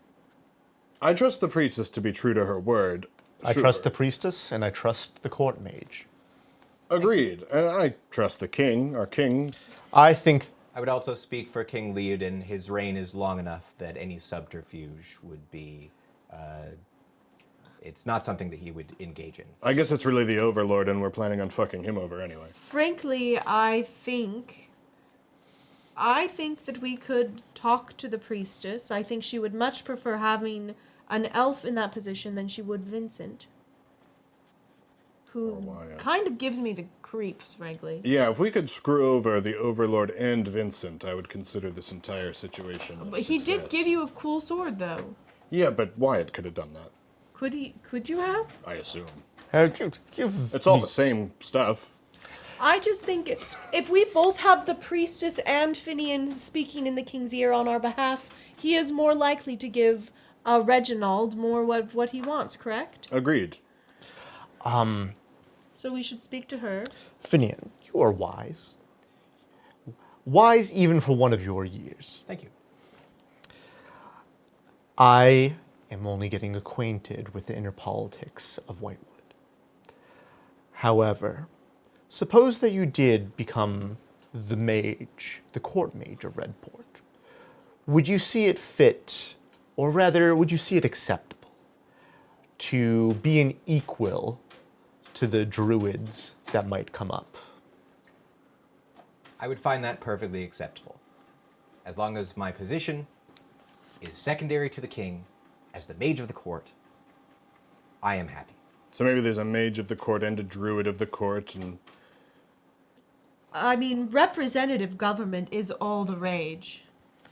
I don't know what that means. You will in time. I have some books for you later. I didn't bring them. But I think that if I'll we read them for can sure. convince Reginald to create a new court position, have the priestess happy, have our good friend Finn here happy, and then perhaps talk to Leodin about letting... I mean, I think Reginald is willing to face the Overlord, but we do need... He's not willing to throw people's lives away, and neither am I. Right, so development of their land for battle purposes. I mean, elves live on such long time spans. Surely any forts we build will rise and fall and be covered by foliage by the time they've noticed. Right? If we could... He looks off and you hear a bugle call. Shit. Our guest of honor has arrived. A hunt is to begin. Oh, cool. I'm glad you're excited about it. What does that mean? We will be hunting a collected party, and we will hunt a beast together. It's considered a... There, like that one. He points out the window. We will hunt a beast together. It's considered a bonding exercise. The king's favorite, the overlord, will be attendance, as will the rest of the party. They will be... Everyone on this list will be there? Correct. And a Awesome. few other minor nobles as well. Great. It is a particularly good occasion to find times when you can find someone alone and speak to them off the record. Oh. Are we worried about there being any danger in finding people alone? Oh my god, yes. I assume we're also going on this hunt? Oh yes, absolutely. Yeah, Okay. we all need to be there. Okay. When is the hunt? How much time do we have? We are late at the moment.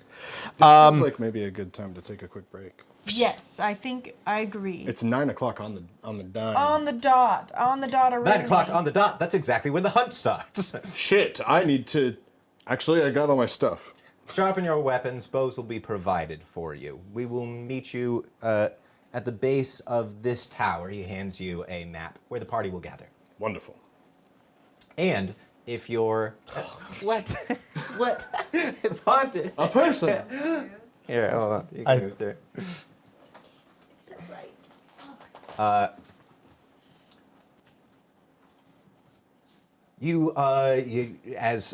I think like seconds later, like knocking comes to the door from some dignitaries where Finn opens it up. We know, I have explained, we are coming. And then points to you, points to that.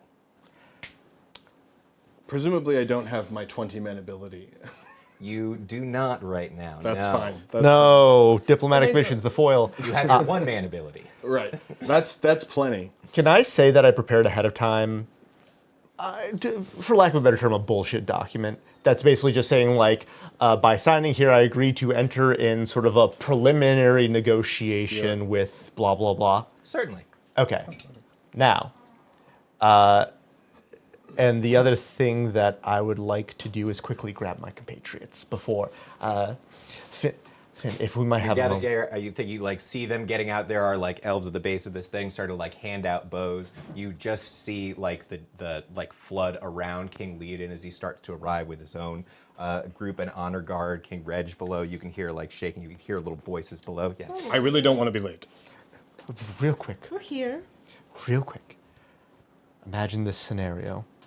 We make a preliminary deal with the Overlord that we let them march through the Elven lands, and then we present that to King Leodin. And Like say, ambush? if you do not accept our terms to make forts in your land, we are going to go with the Overlord. That's such a... Wyatt, can I say this? That's such a bad idea.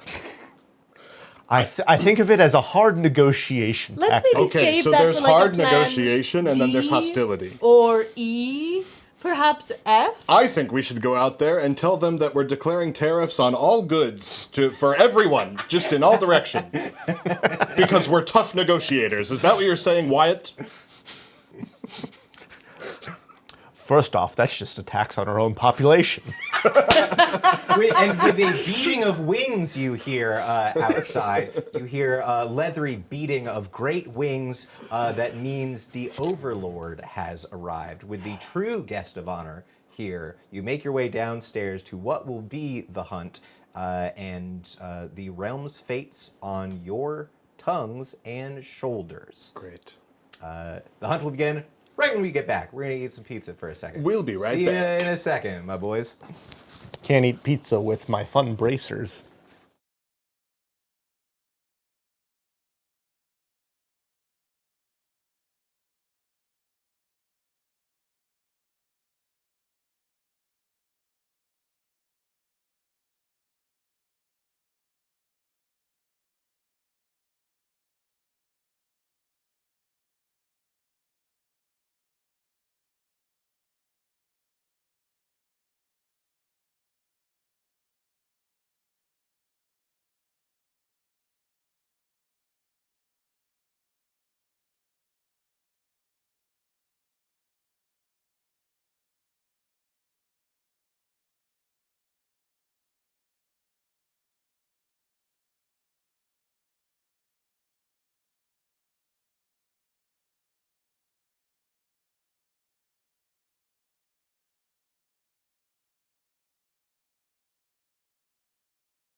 potions and corrupts them to the point where they're basically like spoiled milk after like a couple days exposed to it. I like that.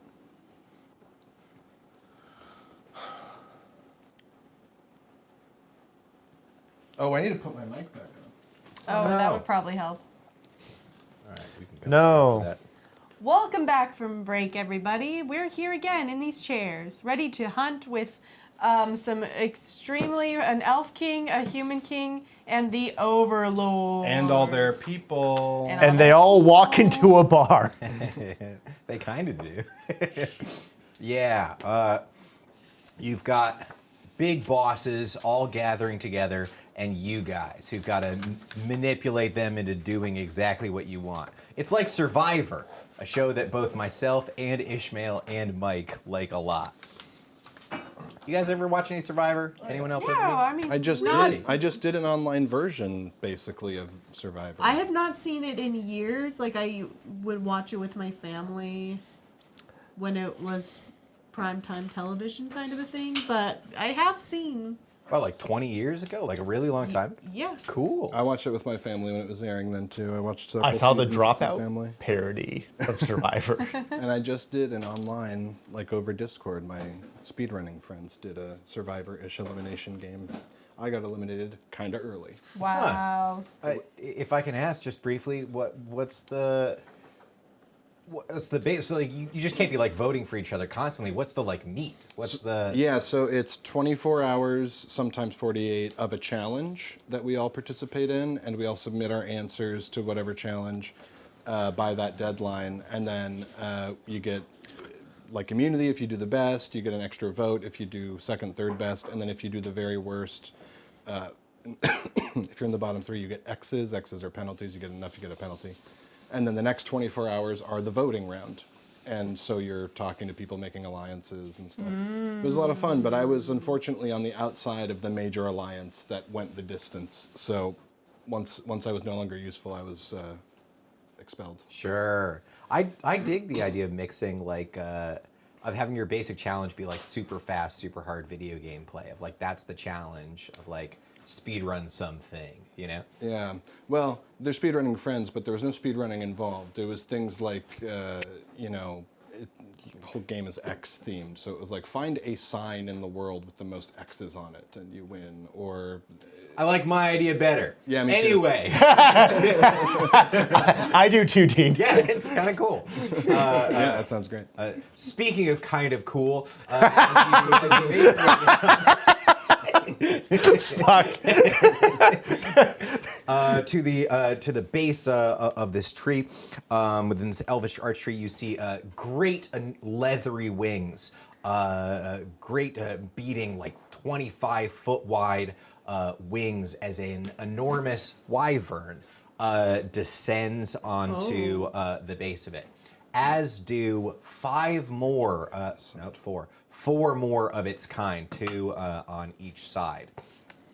This is the worm guard of the Overlord. His top men, his absolute best of the best. Which men? There is witch men. Or not quite men, his top bugbears and stuff like that.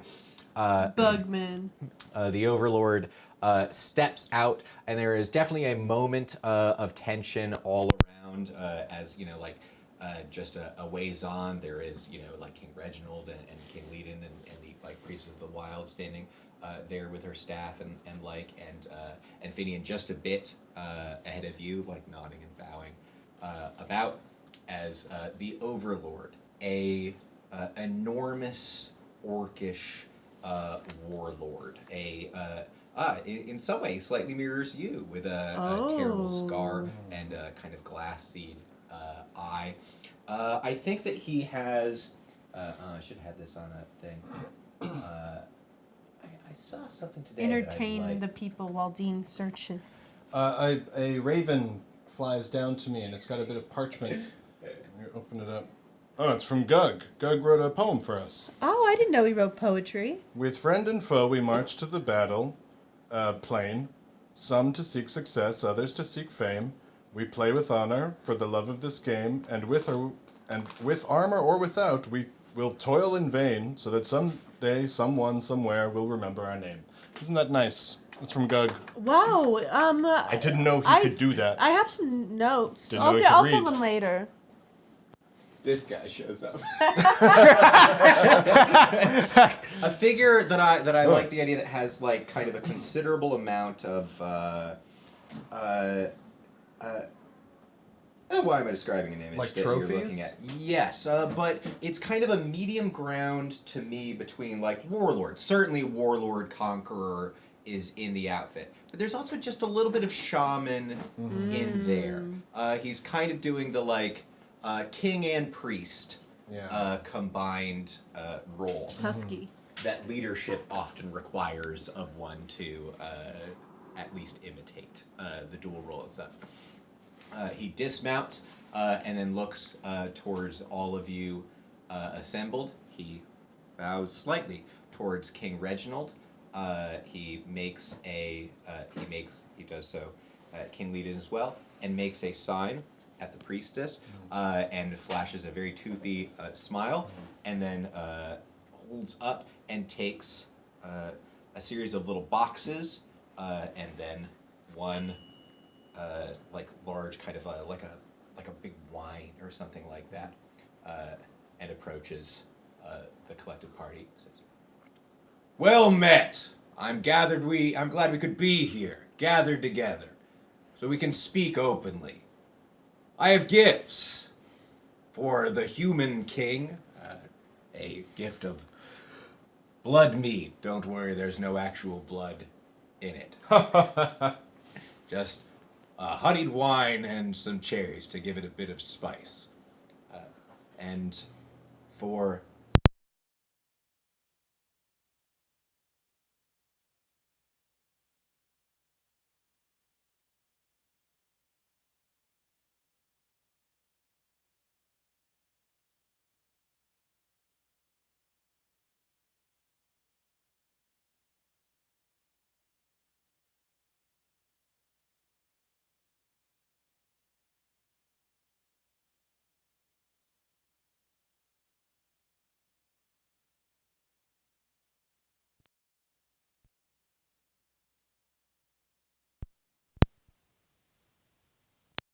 In reality, I have 100 batteries.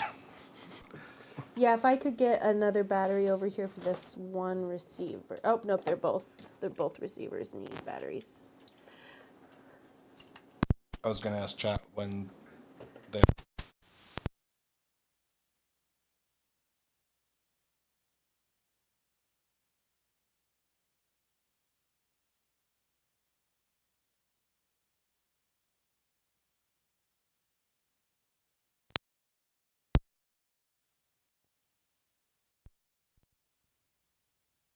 Declare a thumb more. 5, 6, 7, 8. You said it after me. I can't believe I never heard that one. Okay, if we're putting elbows up, this is just all out brawl. Oh, so no. I don't, is that's Maybe I did it backwards. no, this is the turn on You're doing a good job of staying out of my range. we got something up here. button. Okay, and you already did that one? Yes. Great. Okay, great. It's got a ball too. Yay! Okay, we're back. Okay, that's a good note for us, though, Dean, to at break just switch the receiver good batteries. Good call. Okay, All right. hello, you missed us. Let's see. Am I being received? I'm not seeing my sounds bouncing. Don't look there. It's I don't think that actually captures the mic audio. All right, test. Okay, yeah, it's getting me. Just to let you know in chat, mine and Liam's thumb war was inconclusive, It was. much like most of American wars. Where did we lose you, chat? We were just being given gifts by the Overlord. And that's exactly what happens. The Overlord hands out a few other gifts to those assembled as he seems to see their strength. For you warrior types, he handed you a box with a kind of opaque, glassy roof. You can like unlock it and open it. you see what appears to be a very large, very fat centipede with a kind of terrifying mandible on it, which is nevertheless kind of like pinned in place by the thing in the box. However, based on at least a little bit of movement, it does appear alive. Do I know anything about this particular kind of centipede? Why it might be significant? I do have the monster expertise. Ah, I see. No, You my know one what? thing.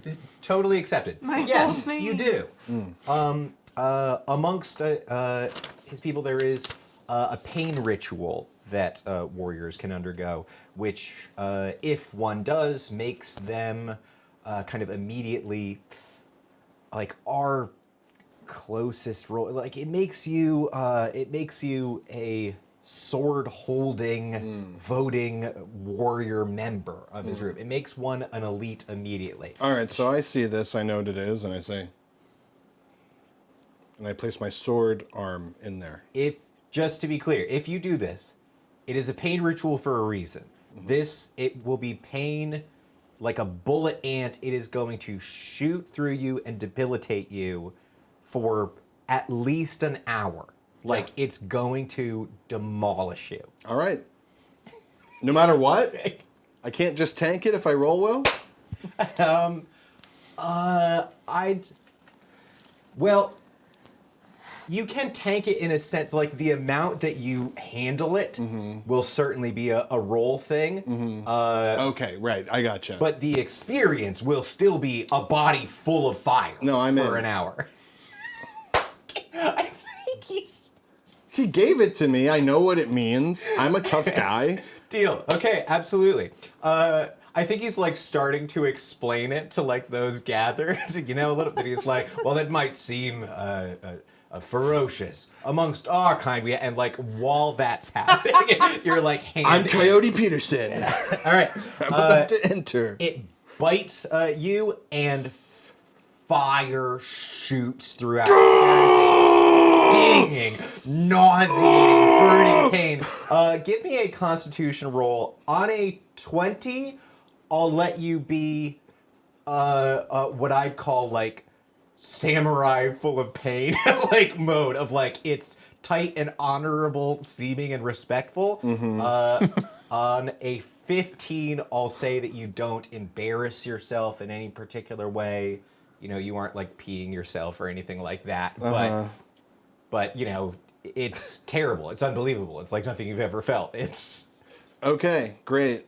You're getting high from it while it's happening. Can I expend effort to roll with advantage? Is that how effort works? Yeah, I can give you. I'll give you a okay. Great if you roll it with effort. All right, I'm expending an effort. That's pretty bad, gang. Wait, what? That's a total of a 7. A 5 plus 2. Hey, plus your con. Oh yeah, plus my con, which is 3. So that's a 10. A 10. It's seriously, it's buzzing. It's nothing you've ever felt. The Overlord like actually goes over to you while you're like hitting the ground. You're at like the right pain level. Acting wise, that's happening, but you also aren't able to like get on your feet. That's 10 to me. Like it's, you just can't get up. You can't see him. You're down here. You can't stand up. You just all. I'm gonna lose my chair then. Let's do the rest of this from the floor. And Commitment. No, I'm not gonna do anything to mitigate it at this point. Not in front of everybody. Dear God, that is a warrior. That was a choice, Emmerich. You all okay? It's. I've always wanted to try it. I didn't think it would be this bad. Yes, it's truly terrible. It's, and you will hit the dizziness soon. Don't be afraid of it. There's also a period where you think it will last forever. That's a phase you go through. You find as you push through the fear of it that you learn something about yourself. Time starts to lose all meaning. Wyatt, I've never been more glad to not be a fighter. Are there any centaurs around? Yes. They Yes, are. they will be a part of the party. And they can see this? Okay. Absolutely incredible. I hope that this was the sort of inter-kingdom communication that we could make. And I'm so pleased that we could have this moment together. I'm excited to meet you all upon the hunt. It's an honor, Overlord. Well met. Overlord, if I may ask, we never learned your full name. Yes. You may simply refer to me as the Overlord. I am the Overlord, Lord of Stonemarch, King of his people, favored of Grumsh. I have long since abandoned my birth name. I have become something more.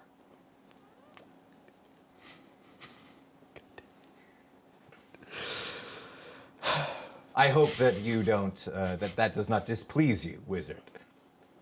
Those in your line of work often do the same thing, don't they? I'll never tell. To become powerful, one must sometimes abandon one's own self.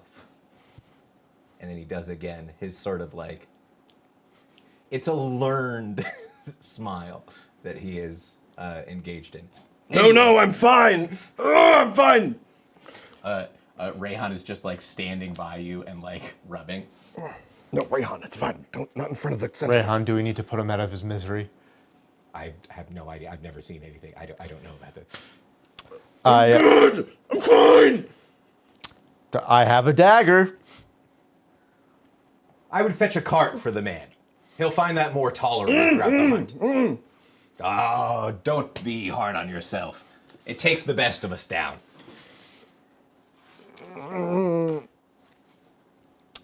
Really, I was only going to go on the hunt if you were... You know what? We'll leave you here. No. I'm hunting. I've never seen him like this. It's kind of amusing. I can't hear you. I know, that's why I'm saying it. You're too lost in the bane. I've heard that you shit yourself if it goes bad enough. It sucks. I was really looking forward to slaying it on the hunt. To just crushing it on the hunt. Well, if it isn't the consequences of your action.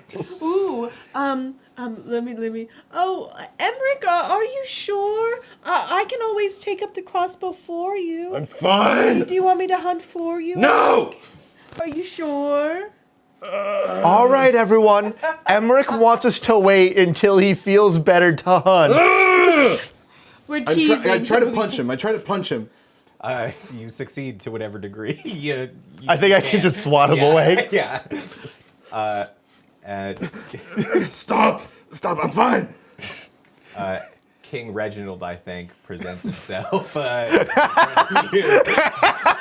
and shakes the hand of the Overlord, and the hunt is off and begins.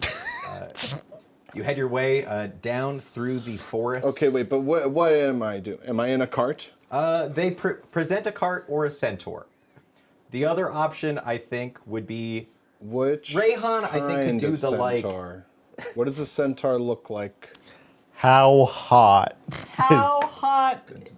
A normal, attractive female centaur. Is she coming up and offering help, or does someone be like, "Here's a centaur for you to ride"? I think it's just they're kind of the like mainstay like warrior types of the party. Okay, yeah, I think that Rayhan comes up and offers himself to like help you walk. You wave him off. The cart offers, and one of the centaur types walks up and she says, "I've heard you were. I've heard you were important. If you'd like, I can help you." Thank you. And yeah, I guess I do my best to climb aboard. Oh, you're so strong. With Get back in my chair. Go ahead. With support gathered, the hunt is on the way. There is a carriage that is placed with like food and like drink. There's kind of a hangout spot that's like moving throughout the woods, kind of a like elven style party in the middle of it, and then people ranging out from there. The King Leodin has told you that there is a group of there is a family, boars of incredible size within the woods that we have been waiting for a great hunt for some time. And that is what we will be hunting, besides, of course, sturges. And we will have prizes for those who bring back the most. Sturges being kind of fat. They're like if mosquitoes were like this big. Ah, those sturges, yes. Yeah. A small prize for mosquitoes, and those who can bring back a boar will be rewarded handsomely, not only with its leathers, but with gold. I think I could at least bring back a mosquito. Oh, Wyatt. Yes. Wouldn't it be so funny if I got a prize and Emmerich did not? I think, honestly, that's might how it shake out. It is best to kick a man while he's down, so they say. I tried to offer him my blade, and he refused it. He's intent on suffering. Well, it doesn't look like he's suffering that much, I say as I, like, gesture to him, like... Yeah, I was wondering, how does it work, me riding this centaur? Because it's top half woman, so, like, what am I holding? I want to imagine it's like being on the back of Like a on the back motorcycle. of a motorcycle vibe? Where you're like... Although I imagine that if horse you're up here to be middled, I imagine that it's like a bit further back and a bit more leany. Like I imagine the proper. I'm hugging ride, the but- like stomach. Yeah, that's what I. And my imagine. face is like against the back. Okay. Yeah, I'm just drooling. I think that there is the possibility for a like slightly more noble like person in front of you, you sitting that they might Right. use in wartime sometime, but I don't think But we're not there. right now. Okay. I go. If you can get me within sight of a boar, I'm pretty sure I can still take one down with my bow. Absolutely, I'll do my best. Thank you. You're so cool. Sasha, by the way. Emmerich. No, not my best day.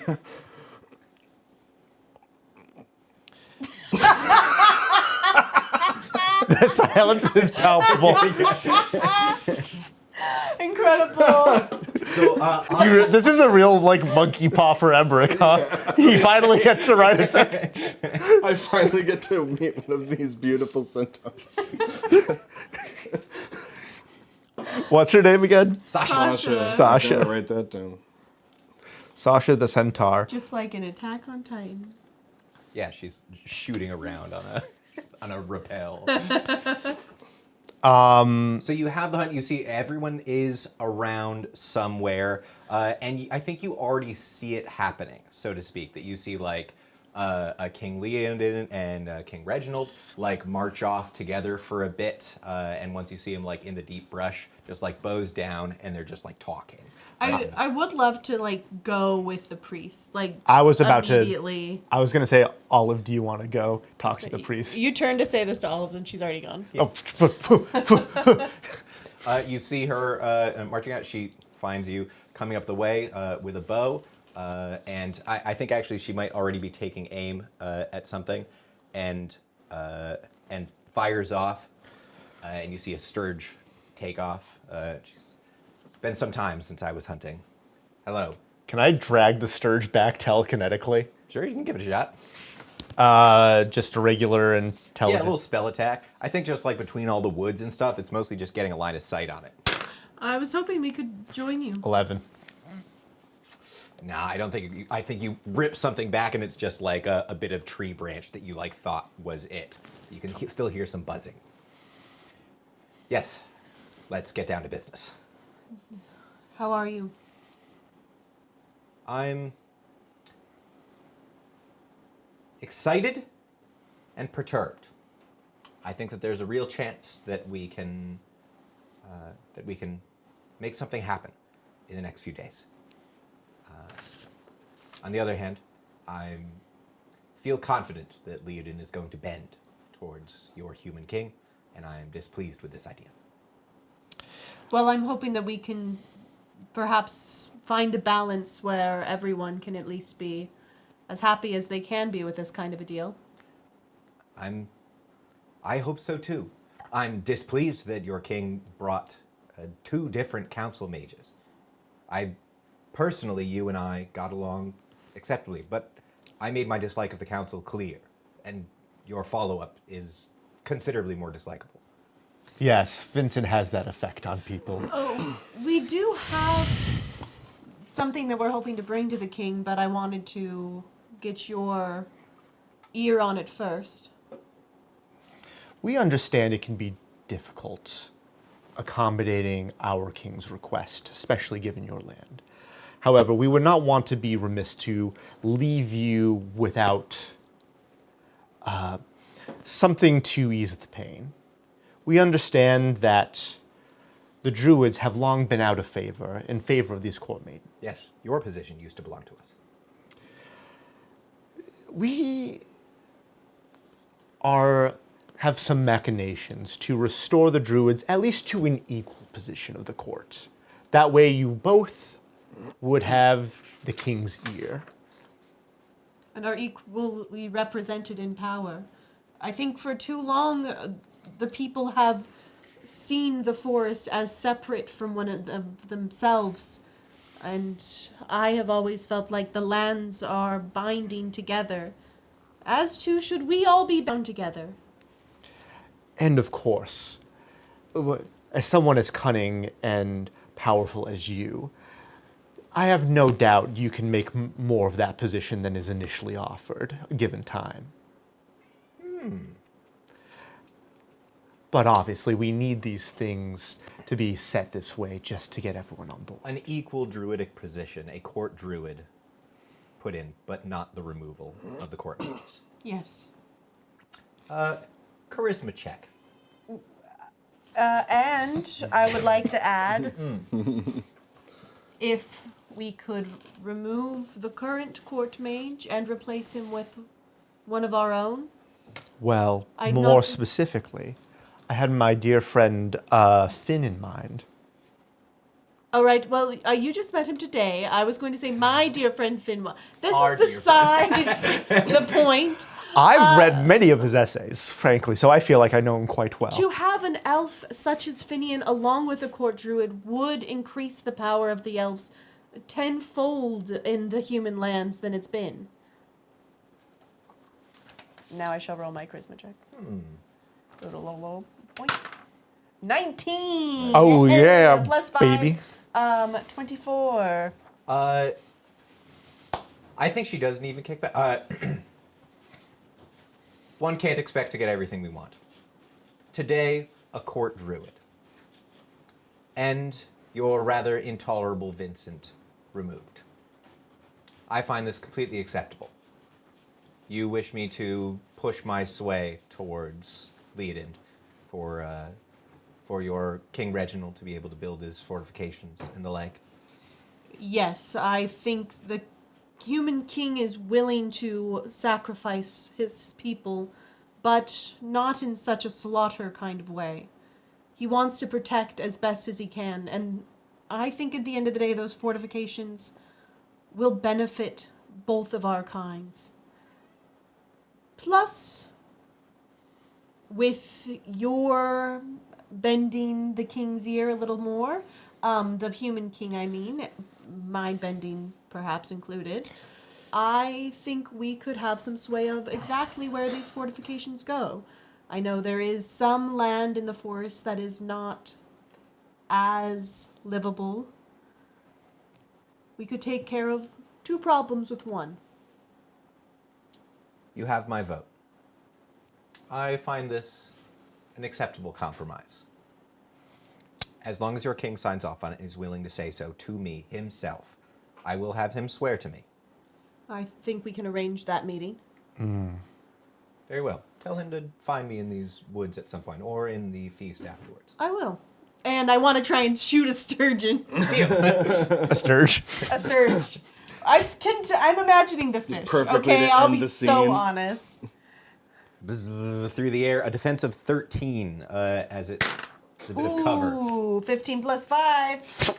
And you fire your shot straight through a sturge.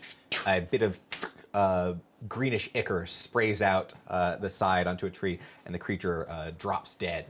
All right. I'll like go kind of sack it or whatever and be like, I hope this is bigger than whatever Emmerich's able to manage.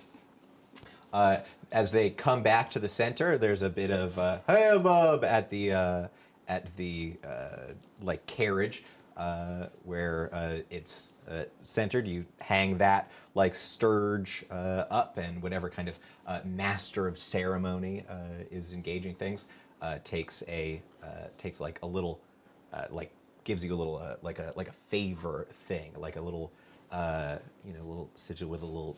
Like the thing we got at fairs, you know, like a little, Like a medal? A little token of like, yes, you like a did little this. token of like you got it for now, and like at the end of it they'll like measure up points. Hell yeah. Imagine it's sort of like a coat check tag where they put one on the sturge and give you the other one. Yeah, one on that, one on you. Mark the beast. Yeah, I think there's two things that I want to do, and tell me what seems more interesting. One is I want to go directly to King Leodon with Olive and sort of like convey this pitch. The other thing is I kind of want to see what the fuck the Overlord is doing. I want to see who he's wheeling and dealing with. I think next he's you see him off in the woods with Vincent. You see them, I hate this. heading out. The Overlord is I think listening a lot more than talking. That's what you can see immediately. This is gonna be funny. Can I try to like basically, for lack of a better term, eavesdrop? I don't necessarily care if I'm being obvious. I'll give you a shot to not be obvious. Yeah, I will prioritize hearing them over not being Sure. detected. Okay. Let's make it prioritize hearing them over. I'll say 15 is like, you can get the gist of a conversation without being heard, and 20 is you actually can like get by. Whereas anything less than that, you can hear. Fuck it. Improvise a spell that allows me to extend my hearing. If I were to, okay, let's see. I'm gonna say, Opposite of some sort of silence spell, he does himself to magnify noise as you try to I wanna see bring if I- sound towards you. How about this? I'll say no, throw, own. Throw the sound towards me. Ooh. All right, it will take an effort, as any improvising magic is, as you try to grab the reins of Arcana itself. Yes. Okay. Quickly. I need to roll for that, I assume. No, it's not violence. However, that is 13. Still makes it. It pulls the effort from you, but while you're like seeing them in the woods, you pull the sound closer to you, at least for I think a little while you have them before they disappear around some edge of the woods. And the chatter is, let's see, maybe Vincent saying something along the lines of, and I'm confident, I mean, one of them is sure to capitulate. I mean, you know as well as I do that I think it would be easier to get the elves to buckle than the humans do. But as long as you're in the lead, we're all in the lead. The council's behind you. And we always will be. You have to know that. And he says, it's as sure as the sword on my waist. He says, exactly. I mean, how long have we had your back? How long have we been in your corner? From your arms to your armor, the very boots on your feet right now have been supplied to you. We've always had your back, and we always will. I need you to not doubt us in the days ahead. And to be clear, he's talking about my council. Correct.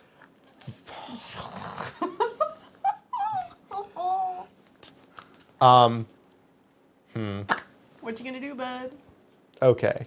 I need to ask a question about the laws of this realm. Can I murder him if he's my own dude? I mean, certainly it would be frowned upon that at this like UN. Just imagine the next thing. What's the next But he thing loves after? violence so much. I gotta respect it. Do you think the king would like that? Maybe you could confront, maybe if you want. Maybe just fucking throw this down of like, fucking march over there if you Well, want. yeah, Face no, to I face. do imagine when we meet with the king, Vincent's going to be there. Like, I can't imagine Vincent would want us to meet with the king He's been without very by his side. him. Canonically. Canonically. Canonically. Established. How about this? I'll step forward and be like, and what's in it for you, Vincent? I think you need to march a little because you were pulling Yeah. this out. But yeah, you fucking march out. You Wind. see why- Okay, how about this? How about this? Very Wind nice speed. And I think there's a moment where as you come rushing out, there's a moment where you see the Overlord's body like tense and a blade like draw. This doesn't concern you. You. And what do you stand to get out of this, Vincent? He pieces together that you've overheard them. This moment says, well, look, and the Overlord is just silent, watching the two of you. I will search over here for a moment. You should speak to me afterwards. Oh, hot. And just like steps. I'm gonna get murdered. That would be a way for this to happen that would rule. I'm like, I've heard you. Well. And it's just Vincent and you alone in that woods. Good. I'm glad this happened. You and I would have found time to speak during this. I was going to make sure of it. We're both a part of something. I understand that this has not, I've not been open with you about this, and that's my fault, and I apologize. The council could gain a great deal from the elves being pressured. Isn't that true? You have a great love of libraries, magical resources, scrolls. You have a deep love for them. That's true, isn't it? Imagine the depth of those libraries. We're not allowed in them. I mean, elven resources are kept separate. Artifacts, a great variety of artifacts. Did you even visit the trophy room? Tremendous things. I mean, things of incredible magical power. Vincent, you would kill the goose to find out how the golden eggs are made. You would see the end of elven civilization just so you could loot their libraries. You short-sighted fool. No. Don't insult me. Listen to me. I'm not talking about actually allowing him to trample over their civilization. That's not even what he desires. He doesn't even want that. We just need to pressure them. With a bit of pressure, they would be willing to make conciliatory gestures to the council. A few important documents, and all of our spell knowledge increases. A single one of their artifacts moved into council ownership, all of our power increases. Consider that. And all they need is the pressure of an outside resource. That's him. This is an opportunity right now for all of us to increase our magical ability. You would have us dance on knives and put nooses around our necks and the necks of our friends to gain one artifact. Yes. Would you not? There are costs to these things, Vincent. I don't think you have ever understood that. I think you have never answered my question. What's in it for you?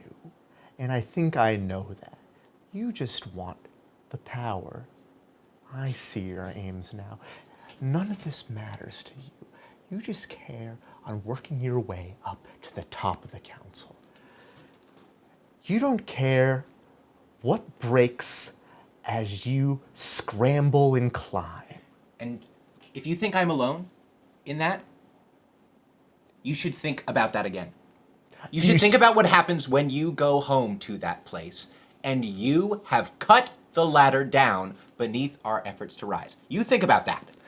Yes, and what good is the ladder when the ground beneath it ruptures? I'm done with your metaphors. I'm supported in this thing. By whom? Name the council members. You name your friends and allies for me. I'd like to meet one. Orlin? Orlin would see eye to eye on me on this. Go! Cast message to him right now. I think I will deliver a message right now. Good day. Suffocate. I find your lack of faith disturbing. All right, deal. Wow. I'm not. No, all right, let's do it. I have all told a 20. All told a 20. Pretty strong. Yush. Fuck! It's not violent enough, I guess. Violent enough. Your telekinetic power like reaches out, he reaches through it, reaches back for a moment, and like just have a moment where the two of you kind of like Saruman, Gandalf like move each other, and then snaps off your telekinesis. Watch yourself. Oh. I'd advise the same to you, Vincent. Sleep lightly, friend. Damn. And then Vincent marches off. I think he's also probably marching towards. He probably marches straight towards King Reg. I think that would be my move if I I were would him. check out, yeah. So good going there, Wyatt. Hey, this is also personal. No, yeah, it rules. Yeah, now there's I think the amount of movement has increased noticeably, like from where you are. Like you see Vincent like moving past to like Priestess is going in to check in with something else, goes and check with Finn to make sure that, like what they're hearing is right. You know, like I heard this about it. Like is this checked out? So like things are starting to bubble. I'm gonna go like grab Olive and You're not grabbing me. I got something I'm doing. Okay.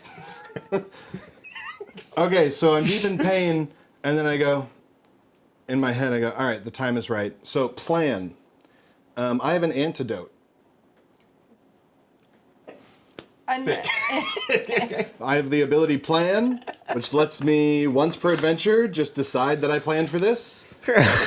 And so I take out my So antidote. you not only knew about the venom thing, you're like, I think that he might bring one, and I know that bought it's the antidote. I know that it's a thing that bugbears do, and it's ritualistic, and you know, like it was a hunch. I totally accept this. If you'll use your plan and buy the antidote, yeah, you brought it along with. Yeah, I just inject it into my hand or pour it over or whatever. Sure. The pain subsides. All right, I think we're far enough away. I can drop the charade. I think it is like it's like a pill thing that Sure. you like or something you drink through it, and it's this: drink the poison. Yep. It was the poison from earlier. We it actually knew that is it would come contradictory. All right. And like over like 5 minutes, it goes from like fire in the body to like subsides to a dull ache, and then there's just kind of like maybe a dull ache of like the body's memory of it, and that's all that's left. Sure. So as soon as I can feign normalcy, as if it was no problem all along, because I just want it to be like it appears like it's just a snap, like Yeah. it just Oh, absolutely. like okay. Right. All right, no one's around. All right. But Oh yeah, no. It was really not that big of a problem. I just didn't want to embarrass the Overlord in front of everyone, and sort of ingratiate myself to him a little bit. Anyway, very clever. thank you, Sasha. I thought so too. In any case, I'd really like to get the biggest boar out there. I don't know about you. I'd love to split the credit with you. We could come in as like a hunting team that did this together. Absolutely. So you can get on your feet and everything? Oh yeah, sorry. I don't need to. I'd jump off. Let's try to track. And the two of them start doing some tracking on the side. I'll have one roll for her. Very cute first date. Ooh, do you want to? I'm actually feeling better now that you helped me a little bit. Do you want to go, like, I don't know, hunt a boar together or something? Her all the credit to like really make things maybe a little better for you later on. Wink, wink. No, we're sharing the credit because we're a team. Right. You do get on the trail of it. I right. think you're tracking your way down. Let me come back to that in just a minute. Okay. As you hop back in over here with Olive. Anyways, so I was telling. Whoa! What is it? Vincent, With like a hook. telekinetically. Olive. What? Vincent is up to some machinations. Are we surprised? Have Frankly, you no. seen how he looks? It's the slicked back hair and the little white streak. The grease is not a natural looking thing. He was making a side deal with the Overlord, trying to get him to bowl over the elves completely. He is not to be trusted. He is to be dealt with accordingly. Well, I mean, doesn't the Overlord just want to bowl over one or the other? Either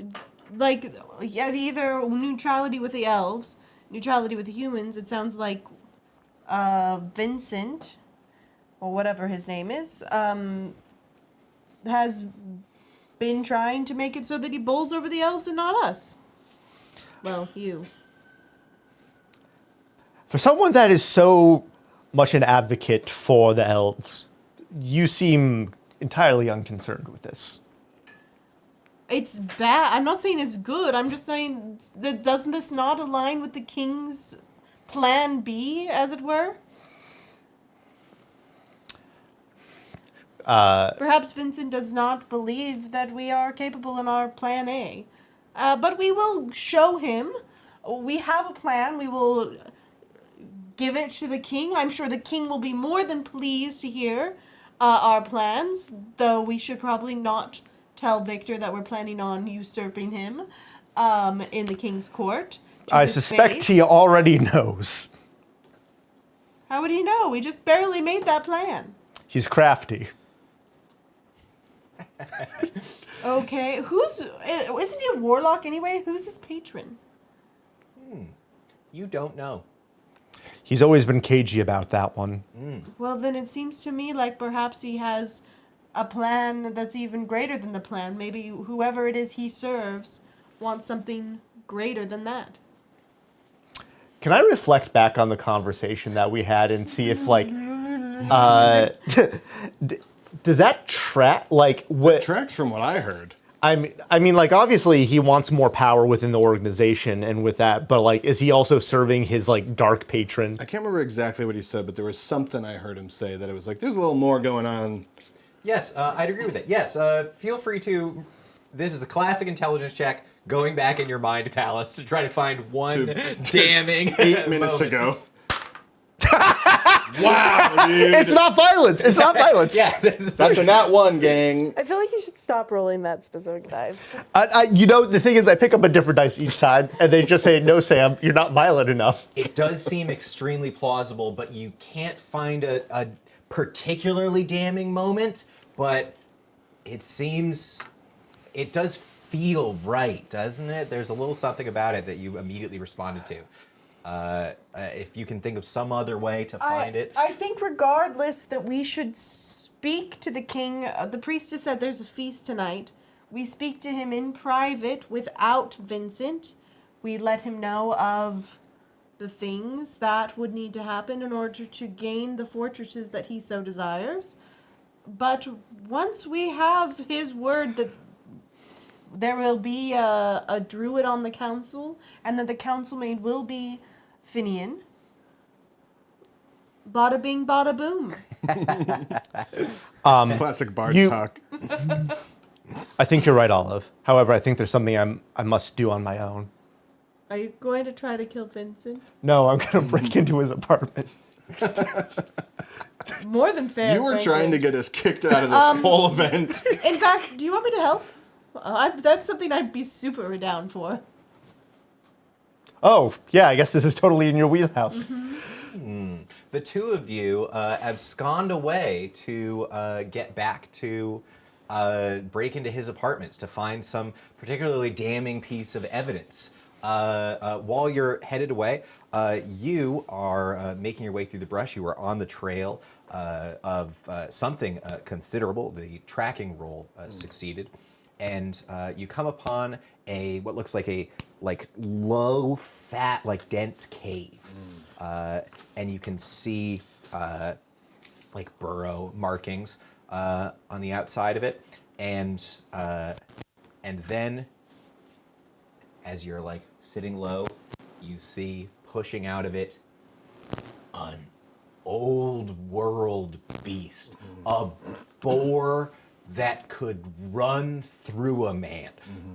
If fear is in you, it runs through your heart. A huge, monstrous, great thing which has seen the lives of men and their children. Tusks the size of a man's arm, and you see in its tiny porcine eyes very little but hatred. As it moves out of its den and sees you, it makes a low rumbling squeal, and you see hate. Many hunters talk about boars being particularly ferocious, particularly aggressive. They seem genuinely angry. The boar. And this is what you see. Some 800-pound beast moving its way out of the cave. You see Sasha like double step a little bit and knock an arrow and pull it back. I'll take care of this.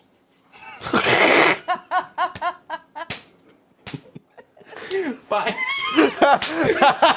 This is no problem. I'm gonna fucking die trying to impress a centaur lady. He died as he lived. Fawning over centaurs. Ooh, double It wordplay. paws into the ground and makes a terrible squeal as it starts to run. Swift shot. You aim up at your bow. Go ahead and make your swift shot. The two of you, as you're breaking off of the carriage trail and headed back towards the archery, hear a terrible pig squeal, perhaps some 300 feet off. Okay, that's a 22. And then another one as you rapidly fire a crossbow bolt from the hip before you engage in melee. Go ahead and roll your damage first. All right. Is that Great plus beast. dex? Yes, it is. That doesn't Oh, count. it's so healthy. Okay, that is a 7. With a 7, you hit the great beast. Plunges into its skin, but its hide is like armor, sincerely. And you see it stopped up. Almost, sort of terrifyingly, you also see old wounds in the same location, indicating old arrow wounds nearby. Sure, naturally. Survive. It's like seeing the planes come back after World War II. Yeah. This is the survivable shot. Yes, it can live through this. Right. Give me an initiative check as you Sure, get your and then swift I- shot off first. Okay, great. Okay, that was canted. All right, so that's 16. 14 from me. The beast starts to run and rampage. You have time to take an action before it gets all the way to you. Also, what would you guys do? Ignore that, probably. Accepted. Yeah, I mean, it's a boar hunt. What are we going to do? It's not your problem. Wars kill kings all the time. It's famous. And I'm just some guy. Okay. I am going to... I do realize we did take it. Well, I already for granted swiftly that did no one's something. gonna Does get that count murdered. as the same thing? That is your swift action. Okay. If you have another swift thing, you can't do it. Okay. We say 3 so I'll hours just do into a the murder of great each other blows. palooza. Fucking 17. Hits. Barely. Okay. Ah, great blows. They are great. An extra d6 on them. Oh! All right, that's 10. a 15. 15. Damage? Yeah. In total? Total. Wow, that would murder me. Yes, and with 7 plus 15, the great beast. Oh! That rules! It's charging towards you. So I just... 2 attacks at plus 6 with great damage apiece. Yes, exactly. Charging with your confident even at this stage would probably murder you. Yeah. I'll even give it a shot to Yeah, like, let's just get see what the it would have vibe. done. Yes, I have a 16 and a 15 there.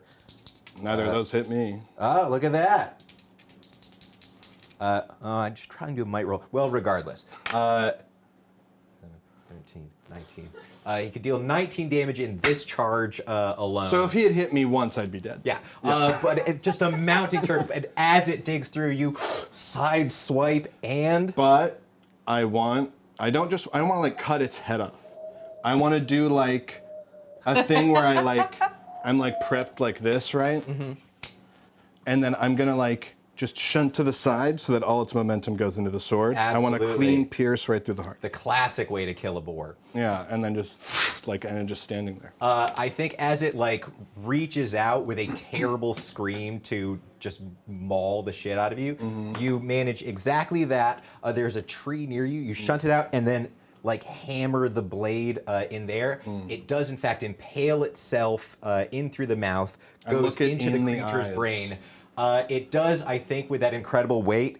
It is stronger in might. It like slams it back and then carries you over with it as the terrible might of the creature continues forward.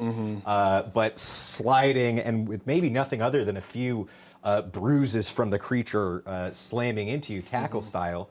You raise yourself up, and Sasha just... It was nothing. She blows out a horn immediately, and those assembled start to gather over to you. There's a lot of the king leading comes over. The beast! Incredible! Indeed. I've seen this thing since I was maybe half this age. Unbelievable. A mighty creature. Downed in one. Bravo! Thank you. Yes, it's just what I do. The other centaurs are also gathered around, asking you, is it a brace or was it a shot? Or you have a bit where you are a celebrity for the moment. Yes. I know. Excellent I know. Yeah, distraction look, for us sneaking into... At first the centipede was rough, but it wore off. I don't know. I just powered through it. And Did it make you stronger? maybe, I don't know, the adrenaline. It who knows? certainly does, the Overlord says. And while all this hubbub is gathered around, no one misses 2 figures from the party. That was my plan all the time. Yeah, I'm sure. And it's definitely not to fuck Sasha. Getting back into the palace at double time, you make your way through. And now that it is much emptier than it was before, you can like start to pick out things and pieces of it that you might have missed before. You do see that large trophy hall at the end of the hallway. You can see an armor with like great vines and like stag looking pieces in it. Another couple of magical pieces that were perhaps things desired. This is like a kid having to hustle by a candy shop, where it's just really just like... You see a great portrait as well of who you can still recognize. While the portrait seems old and withered and preserved, like at the base of the apartment, you see that it appears to be King Leodin himself in a terrible battle with some kind of Herculean figure as he is slashing through the eye of some kind of mighty warlord figure. The painting makes the figure that he is in battle against seem incredible and Herculean and terrible, and yet the painting has kind of a tone of sadness to it. And while you can still recognize him from the facial features, you are clearly looking at, in this image, a kind of young princely version of the same king that you saw below, now well into his an older stately. Slashing the eye. Prince Leodin slashes the eye of Grumsh. Oh. Which is the god. of the Yeah, the bugbears? kind of demi-godly, like uber orc. The I don't want to keep using Hercules, but he really is the best example of that guy. The kind of the mortal become god of their kind. Interesting. I think maybe the way this diegetically is communicated is like I think Olive trying to sneak around and Wyatt following, but also explaining the portrait and being like, "Wow, is that cool?" But that's not the apartment spot that you are interested in. You make your way up to Vincent's chambers. I have to assume it's pretty close to ours. It is close. All the apartments are nearby, but they are locked, and there are staff around intermittently. I can disguise myself to look like Vincent. I have nothing for that. What could go wrong? In between some antechamber on the side, as there are servants outside of his place, you become Vincent. Yeah, and I'll mark off an effort for that. Burning through effort today. You're telling me. Your breath starts to come somewhat hard as you continue to spend effort, but you can comport yourself enough to make your way in. And Olive will hang off of him like we're Excuse sneaking me. away. I seem to have misplaced my key. No, wait. He's gonna hear rumors that Oh, you're so right. Olive and Vincent are having a thing. I don't care. She ain't too proud. The servant says, "Oh, of course, sir," and takes out a key from his thing and unlocks the chamber. Shall you need anything? And you see that there is a handmaiden inside. How about you send her away for a few minutes, won't you? Very good. Yes. You see the foul look on his face of knowing that human lovemaking is going to occur in his perfect ruse. I take a sock and put it on the door. He ushers the handmaiden out and then marches off as you see undoes his butler mode and just starts stalking. I off love once the he gets idea away. of Vincent walking up to his door and he's like, "Wait a minute, I'm not getting laid." I'm not fucking anyone. Okay, Olive. All right, quick, but well, do we want to do this quick or do we want to do this without detection? Wait a second. Both, preferably. You don't have to do it. It was just subterfuge. Okay. Let's take a moment to search. Do it. Okay, let's take Wisdom. a moment to search. Do we both search? Yes, I think Is you're both it searching. perception? Yes. Disadvantage. Oh yeah. Because of my eyeball. Wow. Oh. Great. Disadvantage because your eyeball is pretty. Listen, I'm good at getting into the places. I'm not good at the actual searching of them part. Okay, it's wisdom. Yes. 18. With a 15, you 18. with an 18, you do you search your way through his chamber. I think that you find, it being you in particular, I think that you get to it pretty quickly because you see that there is like a chest that is warded. And if you have a couple of minutes, you can spend your time and undo wards. Then once it's down to, now that you know what it is, wards removed, you can just gesture Olive over, who can jig that Oh, the yeah. actual bad boy open. And you find a number of personal effects on the inside. You find a journal, a number of magical items and ingredients, and a scrying and summoning bowl. The home telephone number, the home telephone, if you will, the star 69 of his patron. Oh. You find that it is inlaid with a kind of like circle with a cross through it design and like fiery insignia around it. Go ahead and roll me one more intelligence check that I will call the Mind Palace check. Wait. Brain blast. Well, Is it violence? 16. Hey, not it bad. could have been worse. As you look at this piece of insignia and the two of you like hand it out between you, you mind palace as you try to back to that moment where Vincent was talking to the Overlord, and he says the phrase, "We've always been behind you, as sure as the armor on your chest." And where he taps is the exact same symbol. You see the flame insignia with the eye on it and a cross. Vincent. All right. Serve the same deity. Dunk, journal, scrying bowl, redo the wards. We have to go to the king. We Wait. have to go to King Reg. So does this mean his patron is Grumsh? It does indeed. Oh, Tegan noodled that one out.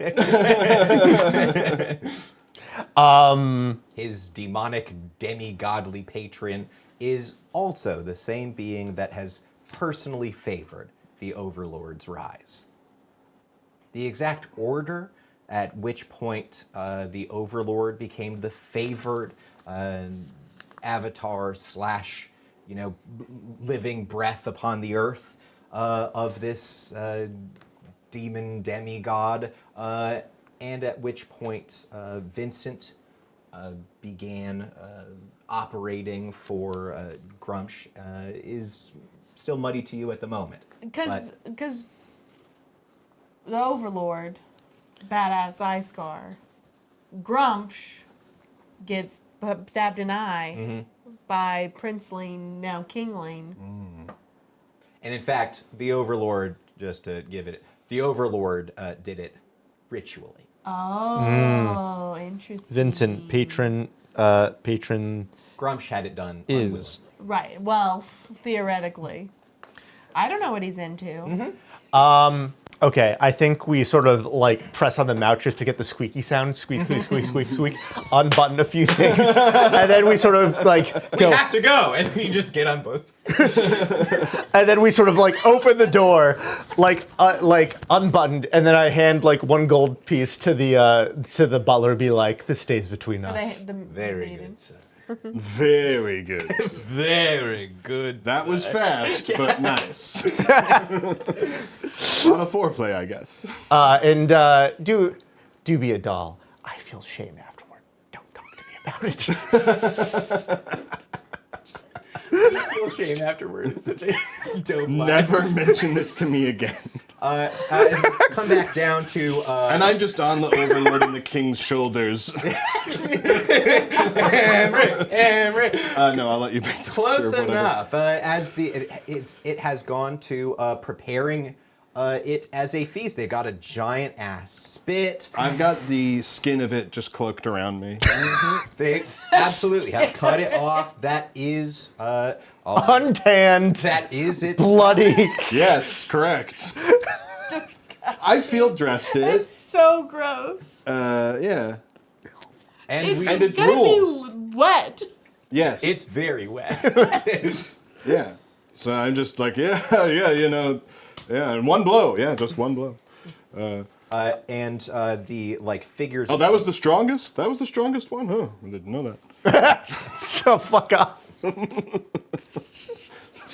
And I think that there's a moment where, amidst all the like moving to and fro, there's a bit where a bunch of the power players have come together. You've got like you brought into it. King Leodin is there. King Reginald is there next to you, and the priestess next to him. It's a like 2-on-2, as they're just like hammering out what's been said. As I'm like summoned over to this, I go, Sasha, I'll catch you later. Wink.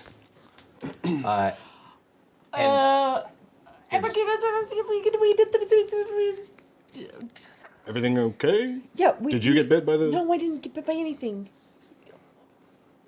I just they're like waving you over. You did not know anything that we talked about, so I just thought.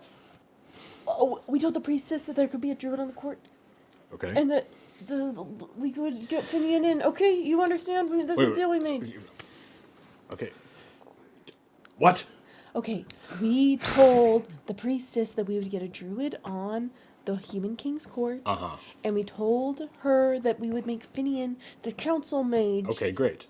Okay, so just so you know, those are the Also, promises. Vincent is working for the Overlord. Also, yeah. Oh, shit. So don't trust that guy. You see a bit Anyways, of an argument, actually, like a low-grade argument breaking out amidst that thing, and then there's a little break-off at one point where the Overlord like comes in and is speaking to King Leodin for a couple of seconds, and it's all the big smiles, and then taps him for a minute, and then goes over with King Reginald and Vincent, and then you see it gets like, they pull themselves off, and they just get like heads in. Like literally all three of them heads in. Okay, I'm breaking into that. I'm walking over first, very nonchalantly, just like, hey, fellas. Hello. King Reginald says, I'll be direct, that the Vincent has promised council-made resources and troops that will facilitate to make sure that none of the Overlord's forces move into our lands, Sure. that they continue to provide us magical support, and he has even offered to make so that some of the Elven territory is ceded to us at the end of it. The Overlord Very says, generous. Well done, Vincent. Vince says, I merely wanted to do my best service for my king. except you're not serving your king, are you? The Overlord says, we've come very close to an agreement, and I think that all of the human lives that you all represent would be very glad for us to... Wait, so Not all wait, of wait, us wait. represent human lives. Quick game pause. I did not have my listening ears on.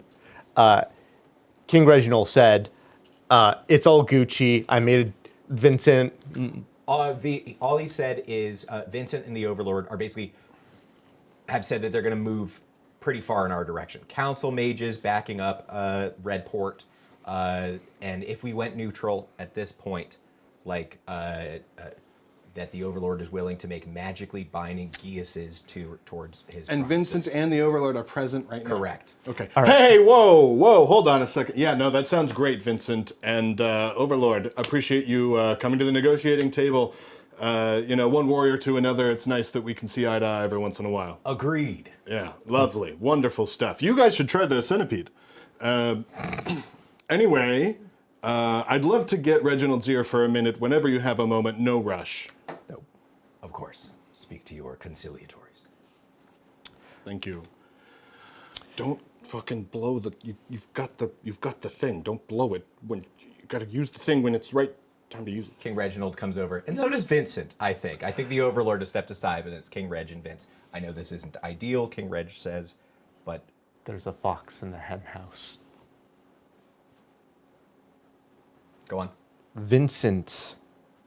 If we could move this to slightly more secluded. We'll use our indoor voices. I will be a part of this.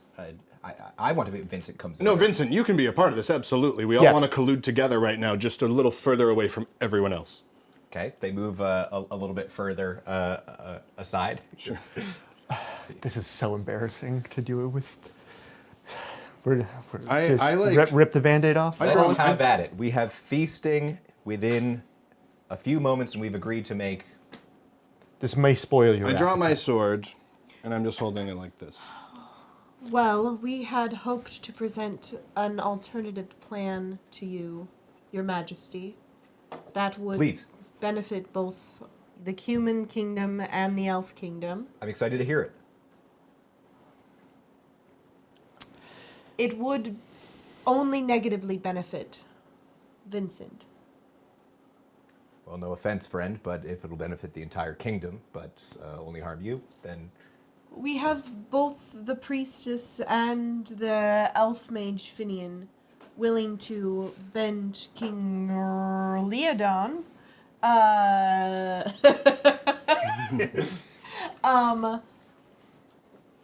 In our favor greatly.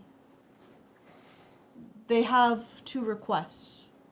One, that there may be a court druid, as there once was, that might have equal-ish power to the court mage. all right, that doesn't offend me intrinsically. It's just an extra position, an extra ear to listen to, Certainly. an extra mouth to listen to. You small don't listen thing. to ears. And Anyways, Vincent says, although that means, and he goes, the other request is that Finian becomes your court mage instead of Vincent. absolutely not. Well, Reginald, King Reginald, why do you feel so strongly on this point? I'm supported by the council. I always have been. My father and my father's father had council mage support. We can have our disagreements, we can have council mages move in and out, but I recognize the value and the support that you all bring. with so much trust that you place in this institution and in Vincent's expertise, what would someone in the council have to do to shake your confidence? I mean, I suppose, well, anything that I found treasonous to my family or myself, I suppose. I won't allow any of you all to put a dagger to my throat, but I would do a lot for you. Interesting. How about a conflict of interest? And Vincent says, a conflict of interest I can agree with. These people are practically working for the elves at this point. Can we acknowledge that? And you... Working for the... I've been hunting all day, bud. With the... Yes, that's true. As Elfred. He's only here as part of the Elven Alliance. I mean... You know what I'd find to be a greater conflict of interest? On the one side, you've got someone who's working with the allies that wish to stop the forces of our annihilation. And on the other side, you have the forces of annihilation. I pull out the scrying bowl. Vincent, I believe this is He yours. fucking goes for it. I reflexively try to stop him. Okay. I feel confident that would probably work. I'm trying to break his wrist. Okay? Break you can roll it. for that specifically, but... Well, I'm trying to really hurt yeah, his do it. Do it. wrist. Give me a Give strength him check. a Okay. skin burn. Stop putting it there. Okay, yeah, there, so that's a bud. 23. He reaches out for it, and you... Yeah, I think you can snap it with one of those might checks. I'm not trying to snap, I'm trying to crush it. I see. Okay, that's less... Just a really Because big this could look bruise. accidental. This couldn't look accidental. Fair enough. Maybe on the of like where you Yeah. can and Kind of like, oh! he hits the ground. King Reginald, this is the scrying polar for Vincent's patron, Grumpsh. The god that the Overlord serves, the one that elevated him to power. Yes, I'm familiar with it. You he also grabs him. Yeah, I'll hold him too. Yeah, he'll hold them together. This is true. You would turn on us, your kind. And then Vincent, and then the Overlord comes over. Just kidding, Vincent. Oh, the man. This is like manhandling. He's a whippersnapper, this one. What's up? The Overlord comes over and puts his hand on Vincent, who like hypes up for a moment, and the Overlord just like snaps at him, and Vincent like looks down again. Put it away. Hide the paper. I will take it.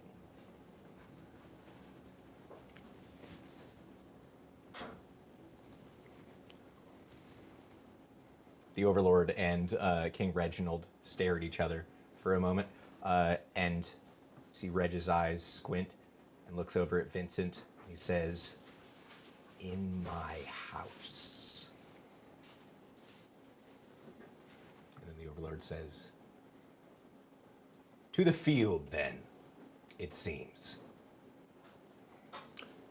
You bring your warriors, I'll bring mine. Yes?" So this concludes negotiations? This was a very quick 3 days. I suppose we'll all have. Perhaps I'll leave you to it. I have some feeling that the rest of the negotiations will not be fruitful. Doesn't have to be the case. There could be a deal where you simply don't try and take the land. No, I will win in the field. This was for all of you. Once we get onto the battlefield, we worship a god of war, proven and tried. I have twice your men, and we are like me, not like you. If we go to the field, we will bathe it in your blood.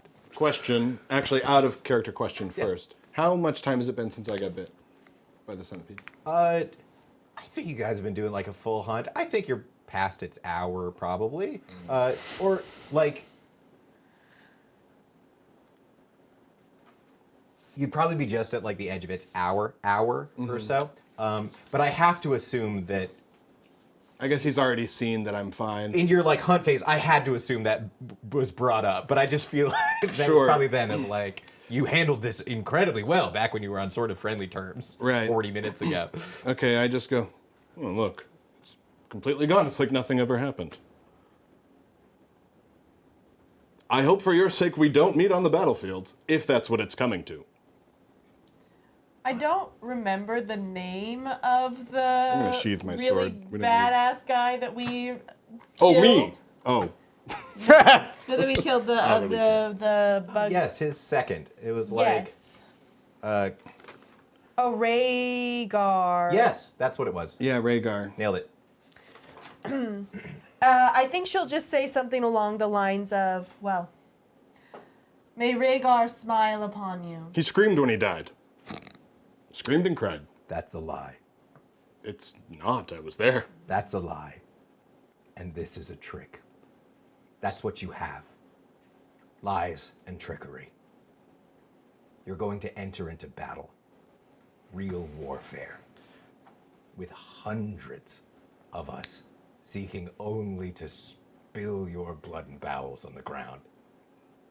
I'm excited. Well, I hope they're all stronger than this boar.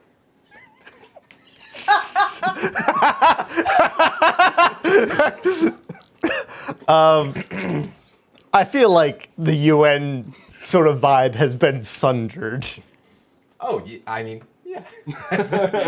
I think Reginald is clear that like your deal, that Reginald likes your deal instead of the Overlord's neutrality treaty. I think that Finn, you've got the Priestess, you've got 2 votes to sway Leodin. You essentially have forged an alliance, and the Overlord is aware of it. So now that can drop. We did it. Yay! Oh, I wanted to do one more very stupid thing. Oh, please. Go ahead. I still have my little centipede. Is it on? Whoa, bud. Whoa. No. No. You can't. No, you can't do that. No, you can't do that. Hey, watch this. Telekinetic. Flick it at the Overlord. Oh my god, this is now combat. I think he took one of the centipedes out of someone's box. Oh, My own box. He gave one to me. okay. Yeah, all right. Yeah, okay. Creek. I don't even make it roll, but that's easy. This thing is 1/10 of a pound. Okay. And I'm just.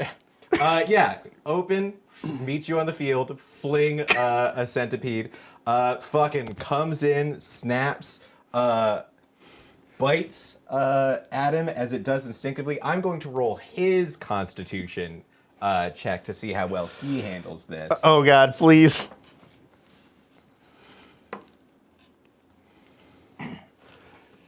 With an 18, it bites, he crushes it in two, and just like bows for a moment, and you just see his like muscles like twitching in his chest. Olive, give me yours.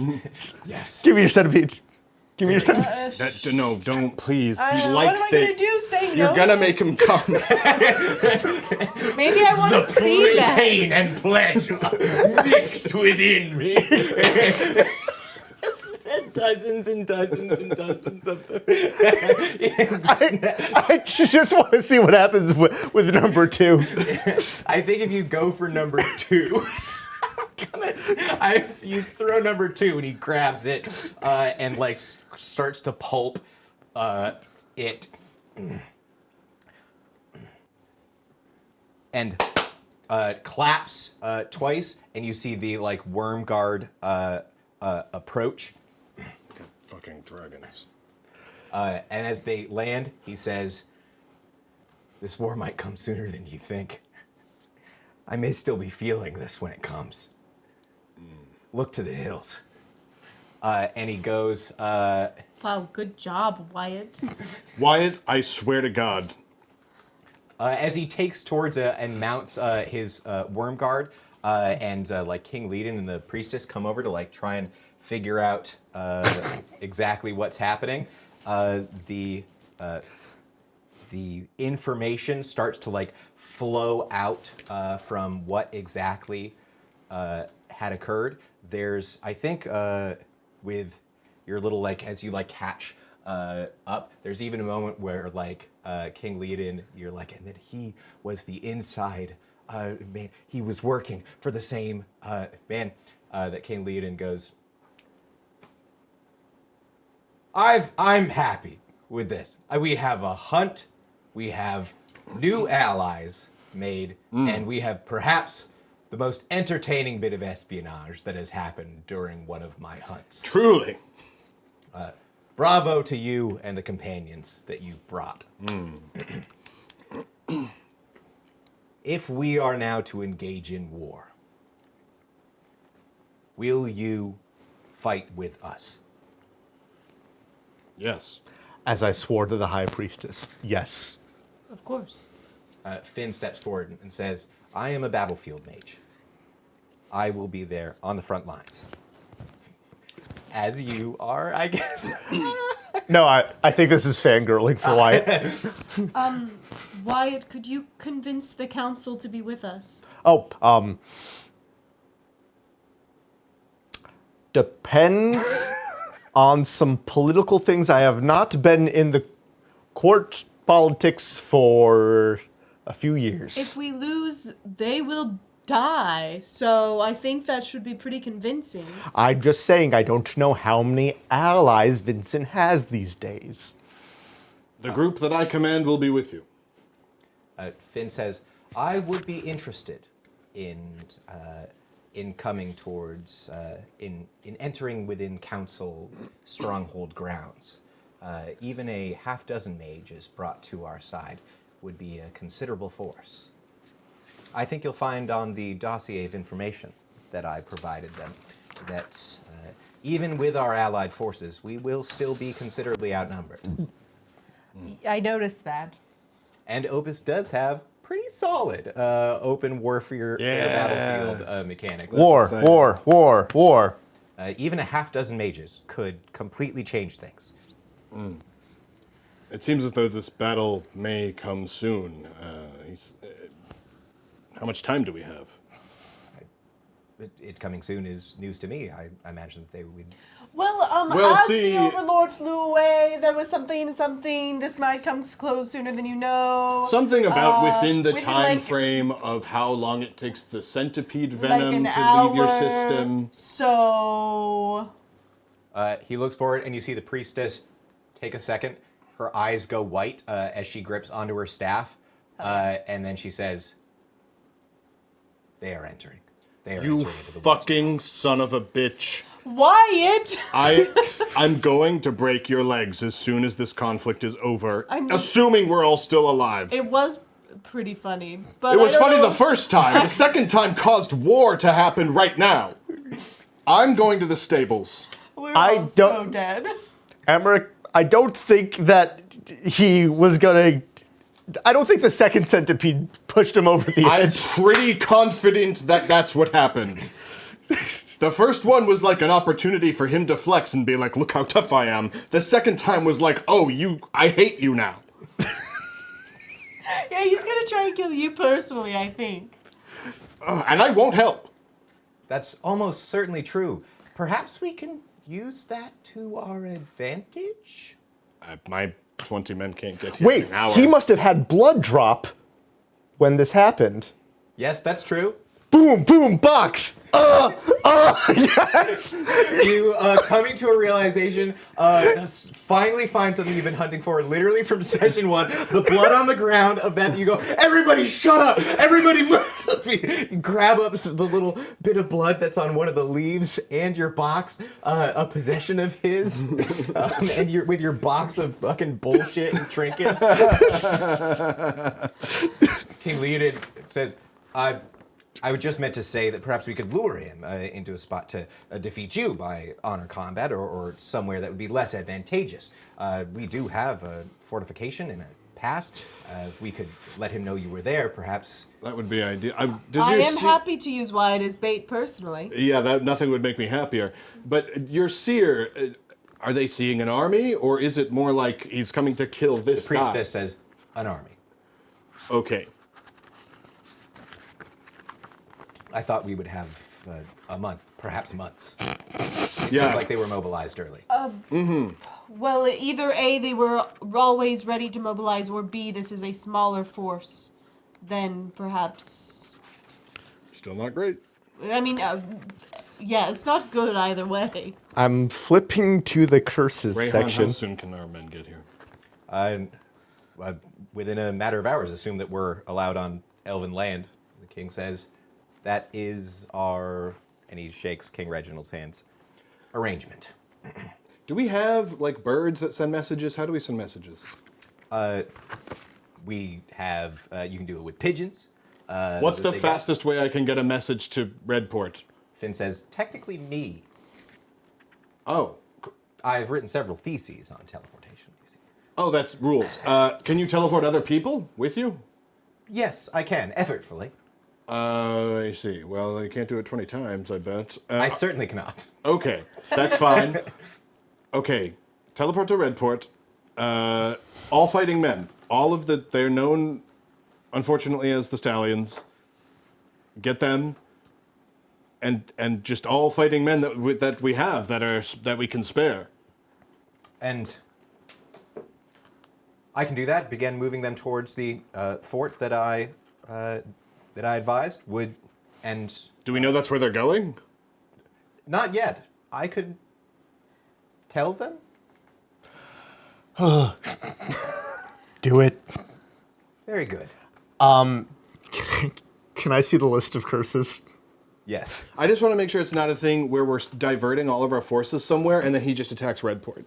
Like, do we know where his forces are headed? We do not. This has been a matter of minutes. Yeah, we don't, Fair but enough. the idea is that if we say, hey, we know that you have beef with this guy who just did this insult to you, Right. that he would likely, I mean, maybe not all, maybe the main of his forces would go elsewhere, but I bet if we take out him and his Wyvern Guard, that we could probably do some major damage. They are one of the only threats to the Arch Tree. The Wyvern Guard and their ability to move men up into the tree is a huge problem. It feels to me like we're going to need some boon greater than killing this dork.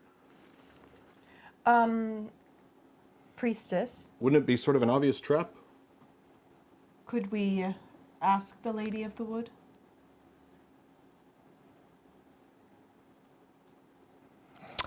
Oh, I have a fun one. I'm Wyatt happy suddenly breaks the silence. I imagine that's in character. He's completely he's flipping through his spellbook right now. People can no longer leave the realm. All paths out become blocked, impassable, or repeat magically trails looping endlessly past the same point, and so on. So I believe the effigy spell basically says I can now curse him at a distance. So what, trap him here? Well, wherever he is, he will get sort of stuck in a pocket dimension. If you have an effigy, you can cast curse magics on the target regardless of distance between you. Additionally, they are at disadvantage to resist any of your curses. Are we going to know if he resists? Essentially, to one question at a time, yeah, you can curse him to make him not able to leave this realm. And I guess he'd have to have his forces come enough to join him somewhere. Well, I'll tell you what I'm picturing. He is basically trapped in the same, basically cops, without any way to, communicate with his men outside of magical means. Perhaps you start to work on your curse. I'm unsure exactly how long it will take, but I think that's a very good idea. Maybe cloud cover, and he's stuck there, stuck up somewhere in the woods. We'll see exactly how that goes. But with war broken out and the ability to maybe show off how cool full open field warfare is, and maybe the use of you as a trap, or perhaps you're planning on jumping him in this dimension. I mean, if you're I'm unsure. But we have a full-blown army fight kicked off. The Overlord versus the Human Kingdoms. Exciting. And the elf. And the Elven Kingdoms, because you guys have actually made a solid alliance. Everyone teamed up on one functional side, thanks to your efforts and your boar murdering. So with that, let's call it for this session. Can I trade in my boar ticket for a prize? Yeah, did we win, Dean? Boar ticket? Oh wait, no, this is Sturge ticket. Boar ticket's prize. Boar ticket does have a prize. They are going to forge that into enchanted armor. Huge. It's Hell yeah. boar armor. Hell yeah. Hell yeah. Will be enchanted armor by. Amazing.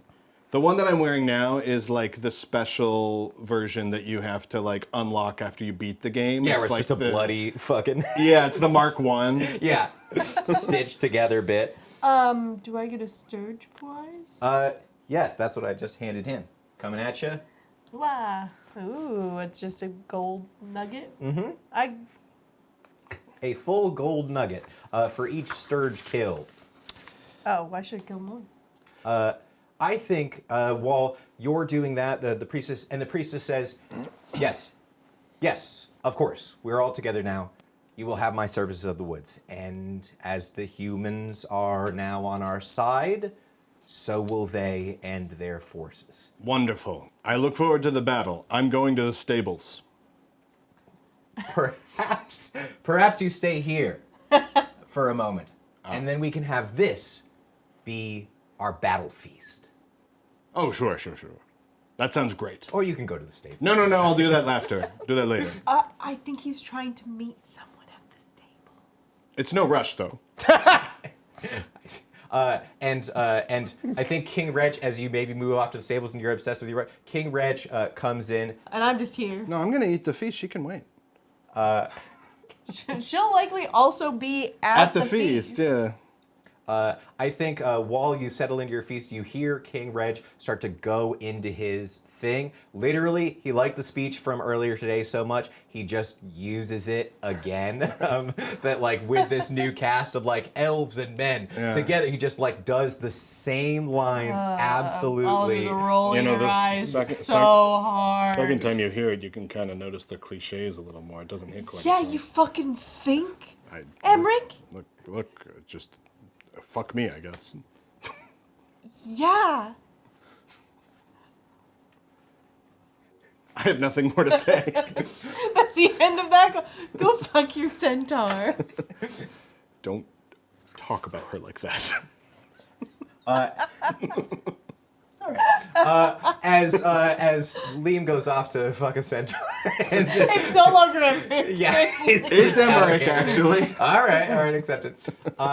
They engage in the battle feast to see if they can get in one last night of frivolity before potentially Eating the being feast super first. murdered. I'm staying at the feast right, first. I you're can't say this enough times. You're at the feast. You're at the feast. And with that, we're gonna call this sesh. Thanks for hanging out. Yay! Rabbits in the chat. Thank you. We've got some cool stuff coming up that we're planning on doing. Some like stuff to like maybe let you like zoom in to stuff. We should have had a tech here today, but we're down one tech today. So, but like next time we can do some cool stuff. Yeah. And speaking of being down one tech, on the I guess 5% chance that Luke is watching. Hi Luke. Hey, Luke. Hi Luke. We love you. Hello. Hi Luke. We love you. I mean, if he's not watching, he'll be listening with his heart. And we can send him one clip. Yeah. Let's go. Uh-huh. I love you. Bye, I Luke. love Bye, you. Love you. Love you. Anyway, speaking of I love you, we love you and we're in love with you. Thanks for hanging out. And we'll probably just fuck around for a few minutes like we did last time too, right? You want to do that for a minute? Yeah. Yeah. All right. This is the end of the stream officially. Woo. Check out. Bye. But you want me to? Yeah, just for a minute. Just we'll be fuck around for a sec. I'll do Yeah. this. Okay. Yes, because this is mostly what like Sam's been warming up, dialing up a up, bit ready here. to go. Okay, I have what I think are the practical options, and then I think I have the fun options. Okay, practical options I think are obviously like stuck in the same place. Yes. Lethargy. I picture that because he was flying. I picture that as like cloud cover, like coming Right. overhead. He's just like, damn, this cloud goes on forever. Yeah. Continue. Forgetfulness and confusion. Cool. Lethargy. I think those are all really cool. Now, I think the ones that are strikes my interest. Earthquake spread. I don't know how that applies to an individual. Yeah, That sounds like it personally, might help him. Probably just like quakes or something as an individual. Oh, just sure. gets the. Yeah. I do think it would be very disconcerting to see basically, basically seeing the leader of your army senile. Yeah. I think that would be incredibly demoralizing. Yeah. I will also say that the like mass combat rules are, I mean, those are checks that are like super relevant. If he is to lead the field and he is like forgetfulness is -10 to his intelligence check or whatever the fuck, Right. like his army checks are gonna be fucked. Right. And if he is some sort of, I mean, so he's not properly a warlock, is he? Or is he just He serving? is not. He merely serves him. Okay. Well, in any case, that would still, I would imagine that the Grumsh. He's like the Jesus of Grumsh. the Jesus of Grumsh. You know my how number one Hercules had a single. Lord and Savior that he sent? Yeah. No, so I feel like leave the realm is like can't leave the realm. I think that buys us time. Yeah. I think the forgetfulness and confusion basically makes him less effective as a leader. I don't think anything else. We can make him real. We could give him dark compulsions for ruinous behavior. Well, I don't think that'll help us. I don't know. You can make him, want to murder his own dudes or want to, it's like a suggestion style effect. Ish, you're so right. I should eat some more pizza. That's such a good idea. Hey, good idea. Microwave some pizza. So I think forgetfulness some? and confusion I'm sounds. actually good, thank you. I was mostly joking because I thought it'd be funny. I'm sorry I lied to your face, Ish. Yeah, confusion would be really good because confusion spreads. Although I don't think we can necessarily convince him to kill his own generals. Yeah, no, let's do confusion. I think confusion makes. Well, okay, so it's either we don't have to decide right now. We could decide next time. But I mean, like, I feel like I don't think we're gonna have any more information next time. I think let's go for confusion. Final answer. All right, cool. Confusion makes sense. Yeah, like if your battle commander is confused and useless, that's not going to be so good for anybody. There's a cool kind of, like, King George madness thing to that, too. Like, he gets back and he's fucking, like, him not getting there or being like totally fucked up mentally, I feel like it might be better something like confusion that is like maybe more plausible. Like it would stop people from like taking action of like, okay, this guy is done. Like the general's in charge. And This man's done. also, he just got stung by 2 of those centipedes in a row. They might think that he's just really sick and he'll like be okay in a few days, or something. I'm glad he rolled well with it. It would have been really brutal. Yeah. I'd be like embarrassed too. Yeah. I wished that as soon as I remembered I had plan, I was like, oh, I could have just immediately stopped it from hurting me and just tanked it. Yeah, that'd be great. But I think it's way better that I parlayed it into come on. And then just immediately kill the strongest boar in the land. I mean, One hit. Yeah, that was great. that was. I honestly thought you were dead. No, yeah. 22 HP enemy, just swift shot, dead. Yeah, Killer. that felt good. That was fun. Yeah, and I mean he's got 2 attacks at +6 for 1d6 +6. Okay, like 2 hefty attacks with hefty bonuses to hit. Right. And when I just did the play, like both of them missed you. Right. You are absolutely a master fighter. Like Yeah, no, I feel that way. And I like that the official story is I just tanked the venom. And I was just under the influence of the venom, was still fine to kill that thing. God, I love playing so much. It's so fun. Yeah, no. As many feral things as I did this session, there's so many feral things that I never vocalize because I'm like, no, that's too crazy. That was great. Honestly, your Vincent confrontation was my favorite. I loved Super that. good. That was great. Yeah, that was really good. Ish wants to know we'll be on next Wednesday. It's we're doing alternating, aren't we? Yes. So the next time we will be live is September 3rd. September 3rd. September 3rd. Okay. We're gonna totally do a war, I A guess. whole war. The finale of this game, one way or the other. Why did Finale you of put these all of this on characters. my thing? Overlord Saga. Terrifying. Either death or Are you sure you don't want that? success. All right. Oh no, I do want this. That's what I thought. And so we're not leveling up before going into that. That's true. No, Okay. you just leveled up. Womp That's fair. womp. You'll have some enchanted armor that you didn't have before. No, yeah, no, it's fair. It's just like, oh man. Oh, but you do. I will say. I mean, of course, by a mile, you guys gained experience. Sure, out of, sure. Today's session. So you can grab yourself 3 experience worth of. Oh right, leveling. spells. That's right. I forgot that they're not linked the way that they are. I'm used to getting every new thing Totally. at once. So let me just write that down. Grab it, you are. Oh. Tegan, thank you so much, by the way, for doing both things. That seems Yeah, You're guest welcome. tech. Well done. Guest tech. I mean, this is the same thing that I do every time. Just there's one less camera, so it does make it a little less complicated. Yeah. Also, but- Ish, I want to say I'm deeply aware that I fucked up because I was like, I want to get like a couple, these Victor and get like some side characters that I can reference a lot.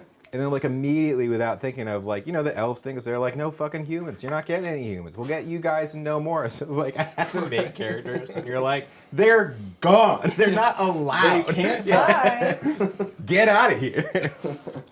Okay, I need to go to bed. Yeah, let's Yeah, do it. it's about that time. Thanks for hanging. Thank Yeah, you thank for you. being here. Thanks for being here, gang. Thanks for hanging, brother. Thanks for